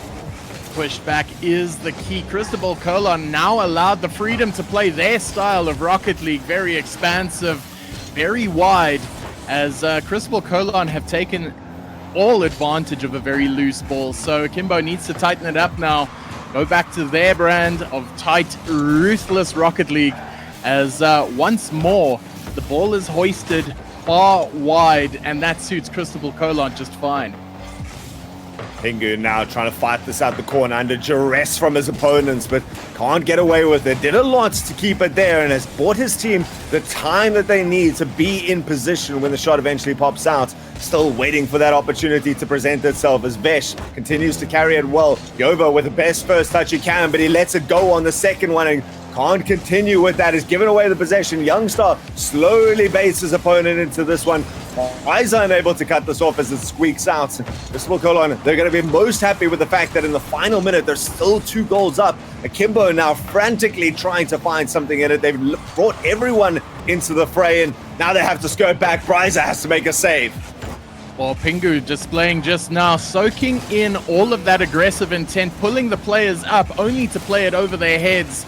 That is definitely intentional. If not, they are playing it to a T. Cristobal Colon will be happy to wind down the last 20 seconds or so and maintain possession, keeping it low. Pingu knows this, fakes once more, beats another, Bryza, and just needs one last touch, but couldn't quite get there. You said there about halfway through the game that Cristobal Colon was getting to play their own game. We will get a final goal at the end. Akimbo would have loved that a minute or two ago to give themselves an opportunity back into that. But it brings us back, as history so often repeats itself, back to a single goal defining between these two teams. And most importantly here, a level series tied up at 2 apiece. Well, the score was 3-2 at the end, but Cristobal were in control. Yeah. For most of that game, and the score reflects it. 466-330. Those are very, very strong possessive scores. So 2 goals to Yova, 1 goal to Pingu, and they will be happy with that result. This is turning into a very close affair. I mean, the biggest indicator for me in this game is the fact that Cristobal Colon only had to make a single save. When you look at the fact that Akimbo was so good at just constantly pressurizing their opponents there, and there wasn't the same presence of mind from them in their opponent's half. It was a great goal off a more loose opportunity, but other than that, we didn't see wave after wave of an onslaught like we're used to seeing from them. And again, it comes back to that point that I said at the end of the last game. It's just Cristobal is doing a great job of removing that, of sending the ball long, but not just banging it for the sake of hitting it. They're doing it into an open position, somewhere where they can chase the ball down, put more pressure on it afterwards, and not just relinquish pressure as soon as they're put under any sort of duress. I agree completely. They're banging the ball far down to the field where there isn't somebody there to receive it. And that is just simple, smart play, and they're doing it very well. So, Cristobal knows how Akimbo plays. Akimbo now knows how Cristobal plays. And it is tied 2 games apiece. So at a very minimum, we are seeing this going to game 6. But wow, what a series it's been so far.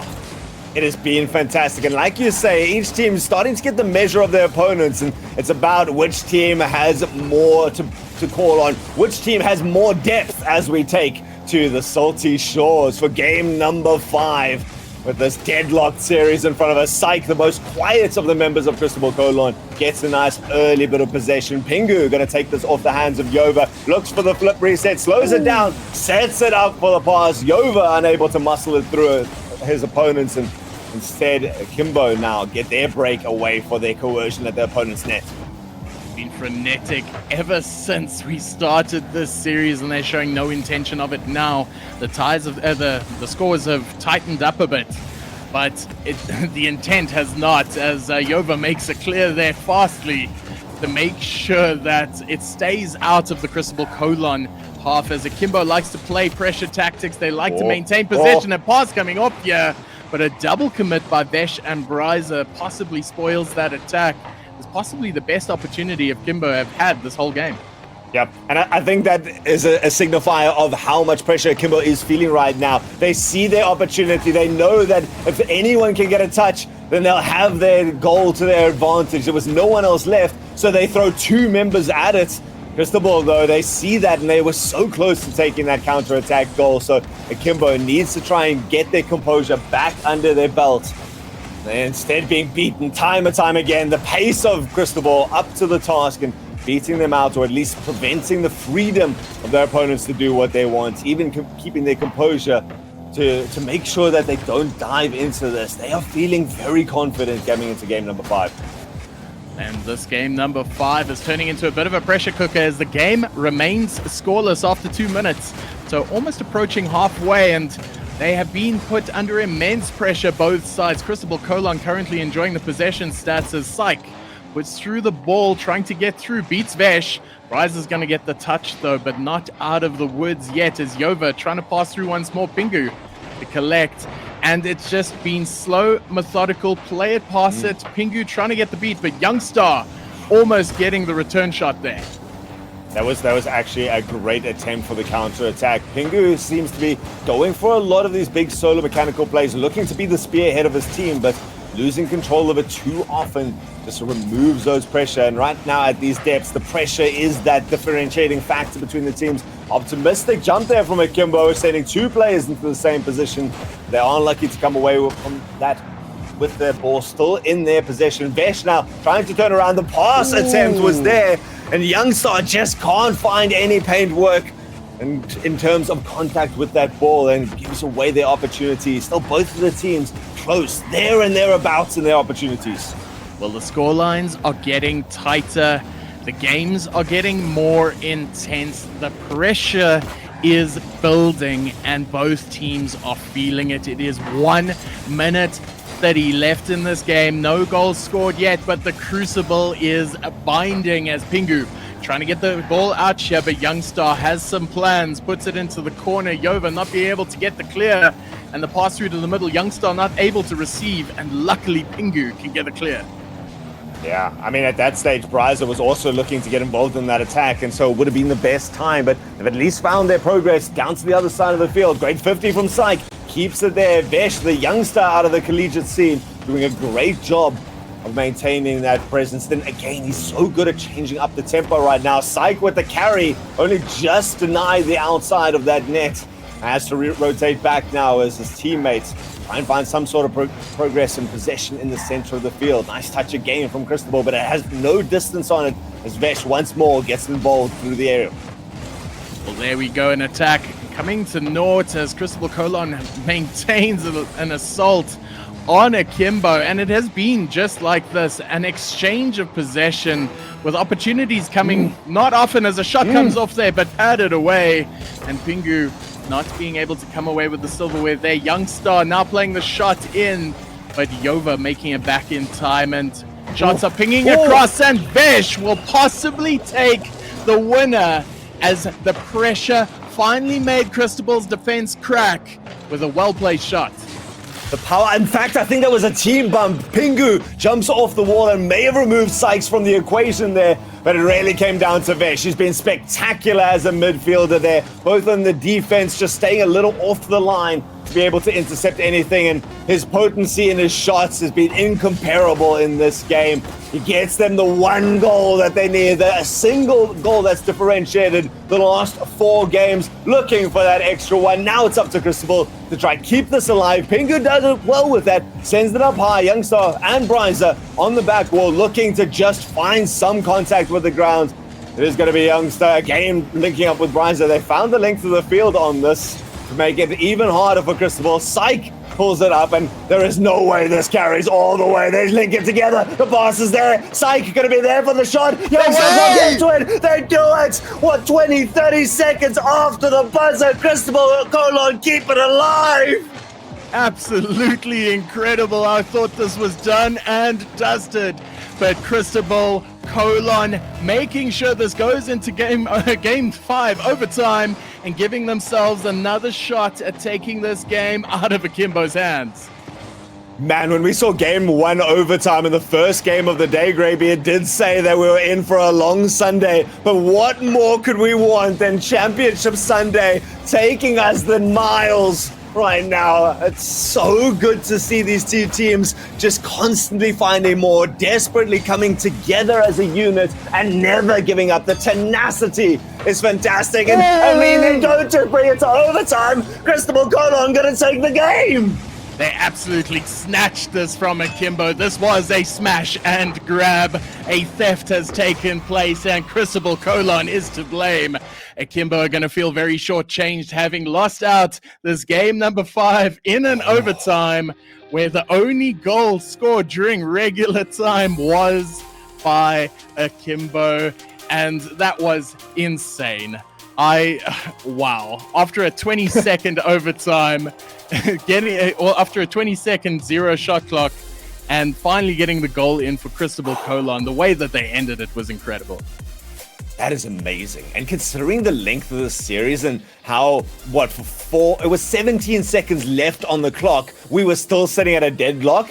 This is the goal that sets it all up. And I almost feel like Akimbo, they just sat back on their laurels. They thought the ball was done at the end of the game, and they had the positions, they had everyone there, and they just didn't react towards it. They then forced to step up in overtime, and Cristobal, they maintained their possession, they maintained that momentum into the rest of the series, and Akimbo left gasping as they buried 60 feet underwater. I don't have words for that, because it was just so well played. I mean, the lesson is the game's not over until the ball touches the ground, and Cristobal Colon just proved that to a T. So congratulations to them on taking out game number 5. And man, oh man, what a series this is shaping up to be. Oh, we could not be gifted with more. We now go to Neo Tokyo, as I like to call it, the field of broken dreams, the last chance for any team to bring back a series on the precipice of devastation for them. The last opportunity is because if Akimbo goes down now, they are out. They lose their opportunity to go back, and Cristobal Colon elated that they get the chance to try for the best finish they've ever had in RLCS, and they won that game away from it. 5 minutes to determine this. Bromeo, and we've got to believe right now. I don't know about you, but I'm a dreamer. I think we've got to go to Champions Field to settle this. I feel like it. The script was Akimbo scoring the first game, Cristobal Colon getting the second, Akimbo with the third, and Cristobal, on the receiving end there of a Youngstar shot, an absolute zinger. pass down. Bryza putting the shot through, and look, that was a steal as well. Talking about smash and grabs. Right now, Akimbo taking no chances, apparently. They are not giving away any opportunities to their opponent to snatch that out of the back of the net. But you are right, there was a heist plan there by Youngstar, and he comes away with the goods. There's always a twist in the tail. The important thing, though, Akimbo up by 1. They finally get themselves back into it, and it's early into the game. Now it's whether they can maintain that. A little bit of a physical play takes Youngstar off the play on his own baseline, but ball moving slowly enough that he's able to regather. Still, Cristobal Colon, they're going to use this chance. Now that they're setting themselves up in their opponents there, they can't extend that lead, or at least they can't extend that vacation. And in fact, the miss on the baseline sets it up. Bryza was rotating back, and so Vesh with a late shot, and the counterattack is on. Oh, save there by Bryza straight away. And Akimbo are going to feel like they need to up it a bit as they went from 2-1 in game score down, 2-1 up to 3-2 down. Cristobal Colon is mounting a serious comeback, so this Akimbo lead is tenuous at best, so they're going to look to try and increase this as Pingu takes a challenge in the midfield, but hands away possession. I like what you say about the lead being tenuous. You know, early in the series, we said that Akimbo seemed to have the grasp on the series. Even when they weren't scoring goals, they were there and thereabouts. But right now, it's up to Pingu. I was touting his mechanical prowess, and yet here is the masterclass, as high up as you can, gifted to him by Psyche, and a difficult task up to put on his plate, and yet he still is there to eat. Oh, that is advanced reading there. That is Shakespeare level reads. And well played by Pingu. We knew he had it in him as he's once more passing through to Psyche. They were trying to do the unthinkable, but Pingu passing into the corner. They're still going to maintain possession. Yova now with the possession in the corner, puts the pass across. Nobody there to receive though. Pingu with the boost, doesn't take the shot, elects to put it up against the backboard, but that hands off to possession for Akimbo to take a shot. Pingu again proving their worth, making that late save, now trying to reinforce here. Gonna snatch that boost out of the baseline of their opponents, but he's dedicated himself a little too far. Akimbo get the chance to come back. A weak pass towards the center there. Left impotent with no shot to follow up, and instead Cristobal back and forth we go. Yeah, this has been one of the best tennis matches we have seen between these two. So often this has been just a slower, more methodical play that we've said so many times, but right now the level has just boost tanks being drained at every opportunity. Oh, it has been intense as Akimbo forced to play from deep now, handing off to Pingu, getting the touch across, and the shot comes off, and Yova scores. And what a touch that was.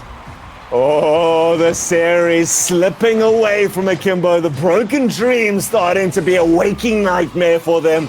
With 2 minutes left on the clock, there is time left to bring themselves back into the series. But what a play. Cristobal Colon, they continue to rewrite the script, and right now it's just up to their opponents to try and learn their lines and come back, or they're going to have to innovate with something. But how do you adapt to a team that's doing this to you? Oh, that Spanish tiki-taka is coming through strong as short punctual passes were just played through when we were vaunting their long aerial plays, and that quick little switch up between styles is exactly what Cristobal needed to take the lead. Now as Vesh takes the shot off but couldn't quite get there, but pressure still here. Youngstar getting the touch, it's going to waterfall down, but Yova maintaining possession. And pressure once more. Demo there on the line of Cristobal Colon. They're going to mount attack after attack. Another demo, this time by Youngstar.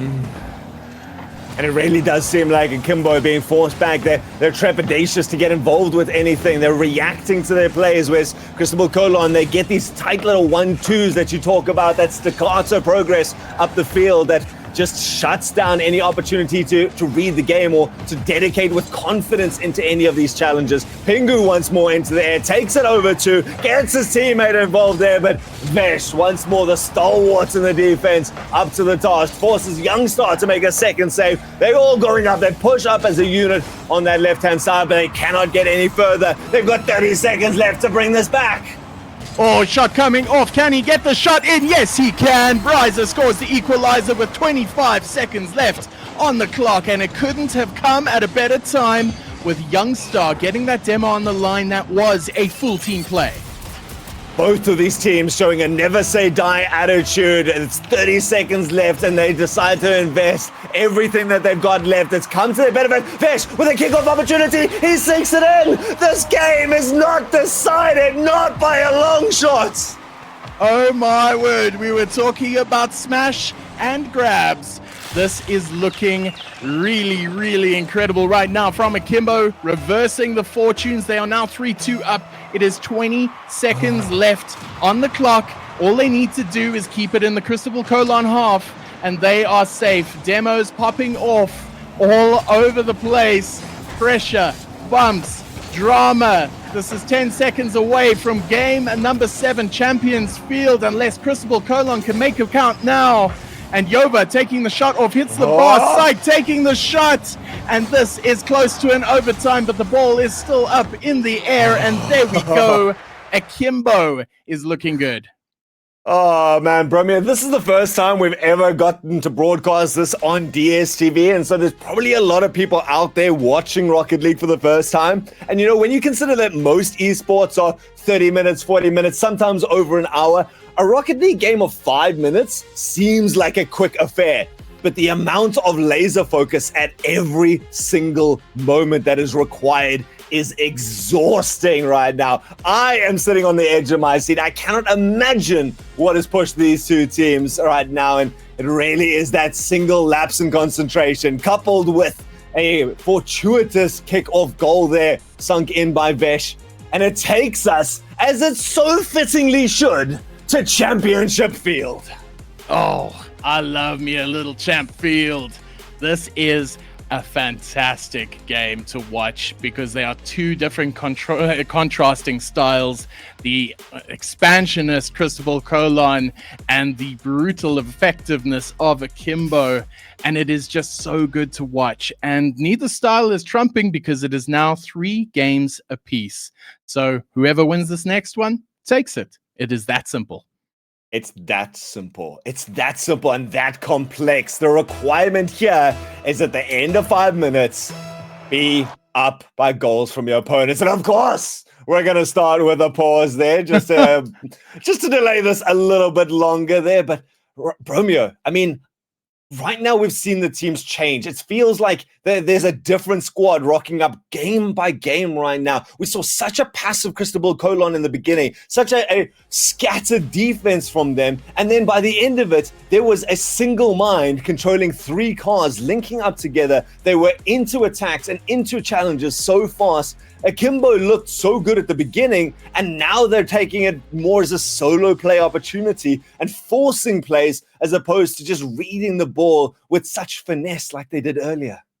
Man, it was so good to watch. You could almost feel that the turning point, the catalyst was when the explosion started, when the bumping started, when the aggression started. And that was missing so much from Akimbo's gameplay in this game number 6. And out of nowhere, the bumps just started happening, and then they happened in more. I thought it was just bumps of, frustration. And maybe that's how it started, but they started becoming really effective. And Youngstar, generally the most aggressive, creating so many goals from that bump. I feel like that was the return to what Akimbo has been doing well.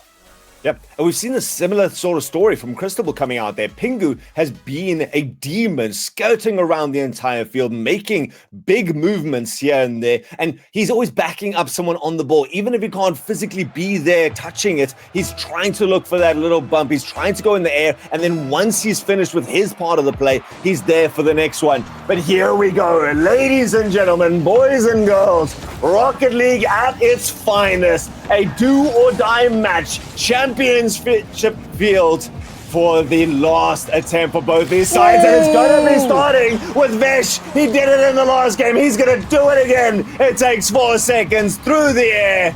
I mean, it was prized on the last game, but such a similar story off the left-hand side and opens the account for the team in blue. Oh, it was almost a pogo under Pingu, as that was an over-under affair.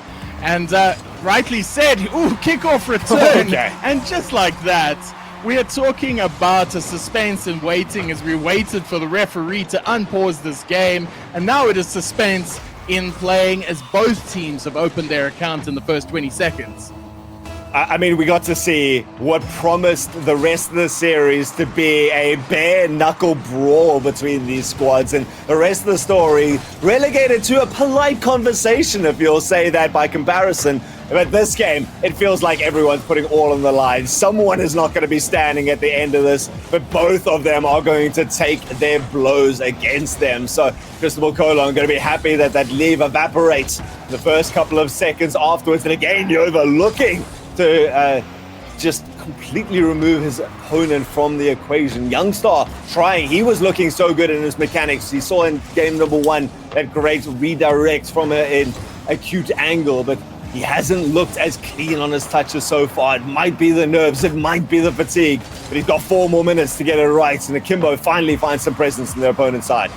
Well, goal scorer Vesh trying to make it a second, trying to get his brace on the board as Bryza now trying to pass down, but Psych with the clear, no boost though, and it is Youngstar now with possession, taking the pop across, but saved, padded away by Pingu, and once more it is drama on the Cristobal Colon line as Akimbo have been laying siege. They are aggressive, they are ruthless, and they're going to make it count, but unfortunately not taking the opportunity there as Cristobal Colon manages to make the clear. Back again. They haven't looked so comfortable in the defense. Psych manages to cut that ball off at its roots and does at least stabilize things a little bit for Cristobal Colon, who's now making their offensive opportunities denied by Vesh before it even begins. And once more, it's the hack, it's the slash of Akimbo coming through. They're dual wielding their entire team throughout this competition and coming forward as such a cohesive unit. And so often, Vesh is the one to start. It sends his teammate rushing. He goes forward and he gets denied. 2 pieces of woodwork involved in that. And at the end of the day, the ball does not flash. The score stays level. All hacking and slashing are Akimbo, but swiping and sliding are Cristobal Colon as Psych trying to get this pass off, not quite getting there. And Cristobal Colon retreating to start the attack once more from their half. A big, long, deep pass is forcing Vesh to make a tenuous save. And just like that, pressure can change in an instant in this Game 7. There are no do-overs. Make it count now. Oh, Cristobal throw everyone into this attack. They had 2 for the original challenge. There was no forthcoming shot of any import coming after that. And it means that Akimbo has that breathing room. They've come forward now. Bit of a touch coming out there. Unfortunately, too scattered, and like you say, Bromeo, the pressure is able to turn when it's not just the big shots that count. It's the tiny little touches that just aren't perfectly there for your teammates to pick up on it. And from there is all that you need. The open net, though, the counter-attack. Pressure from one side of the field to the other. And the main man, Vesh, I've touted him time and time again for his impact in this game, and he makes that open goal opportunity count. Well, they say it takes 2 to tango, and Akimbo was standing on Cristobal's dress. That was a shot straight out of the textbook and just waiting for the mistake, and that's all it was. And in these moments, that's all that matters. You scored the goal, you got it in. A nice little musty attempt there from Psych as the pressure is heating up. Shot coming off here, saved away by Bryza.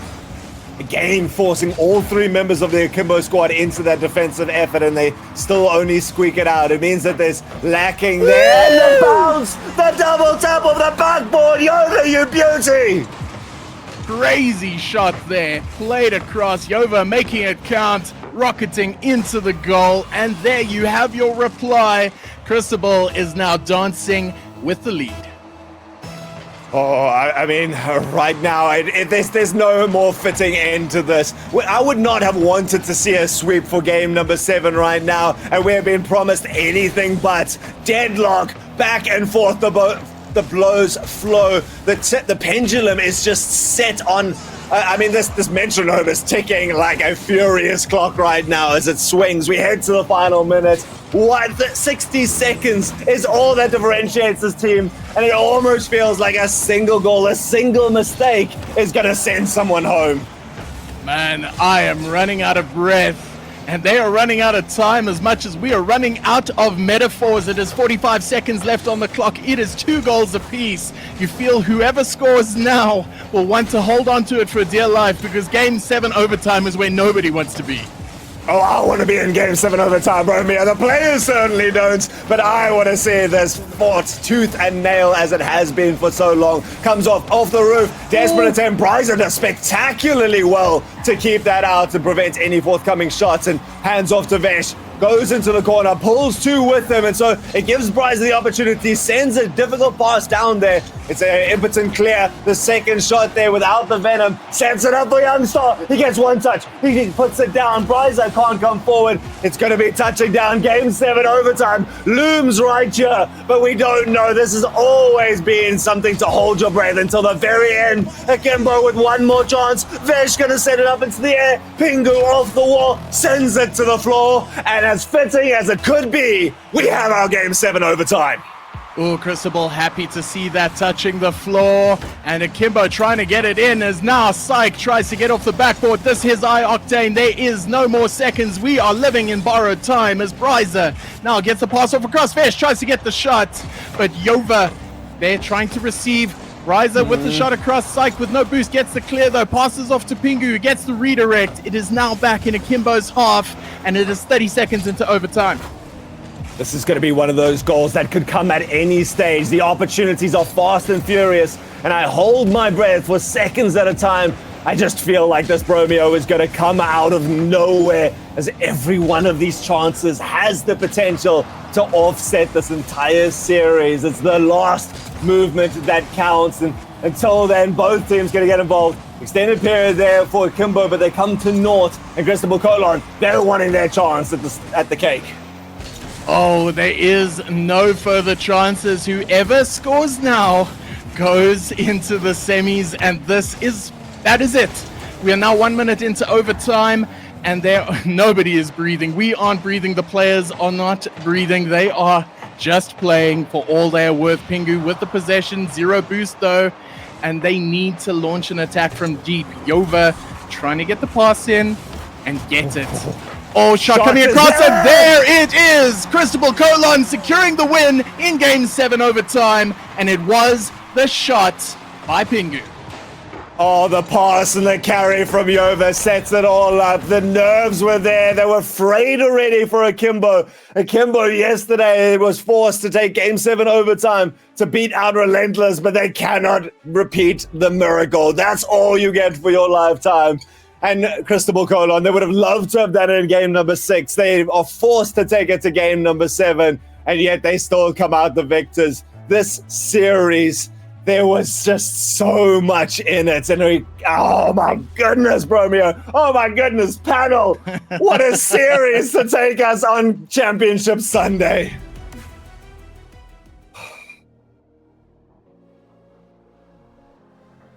Is a genius. Are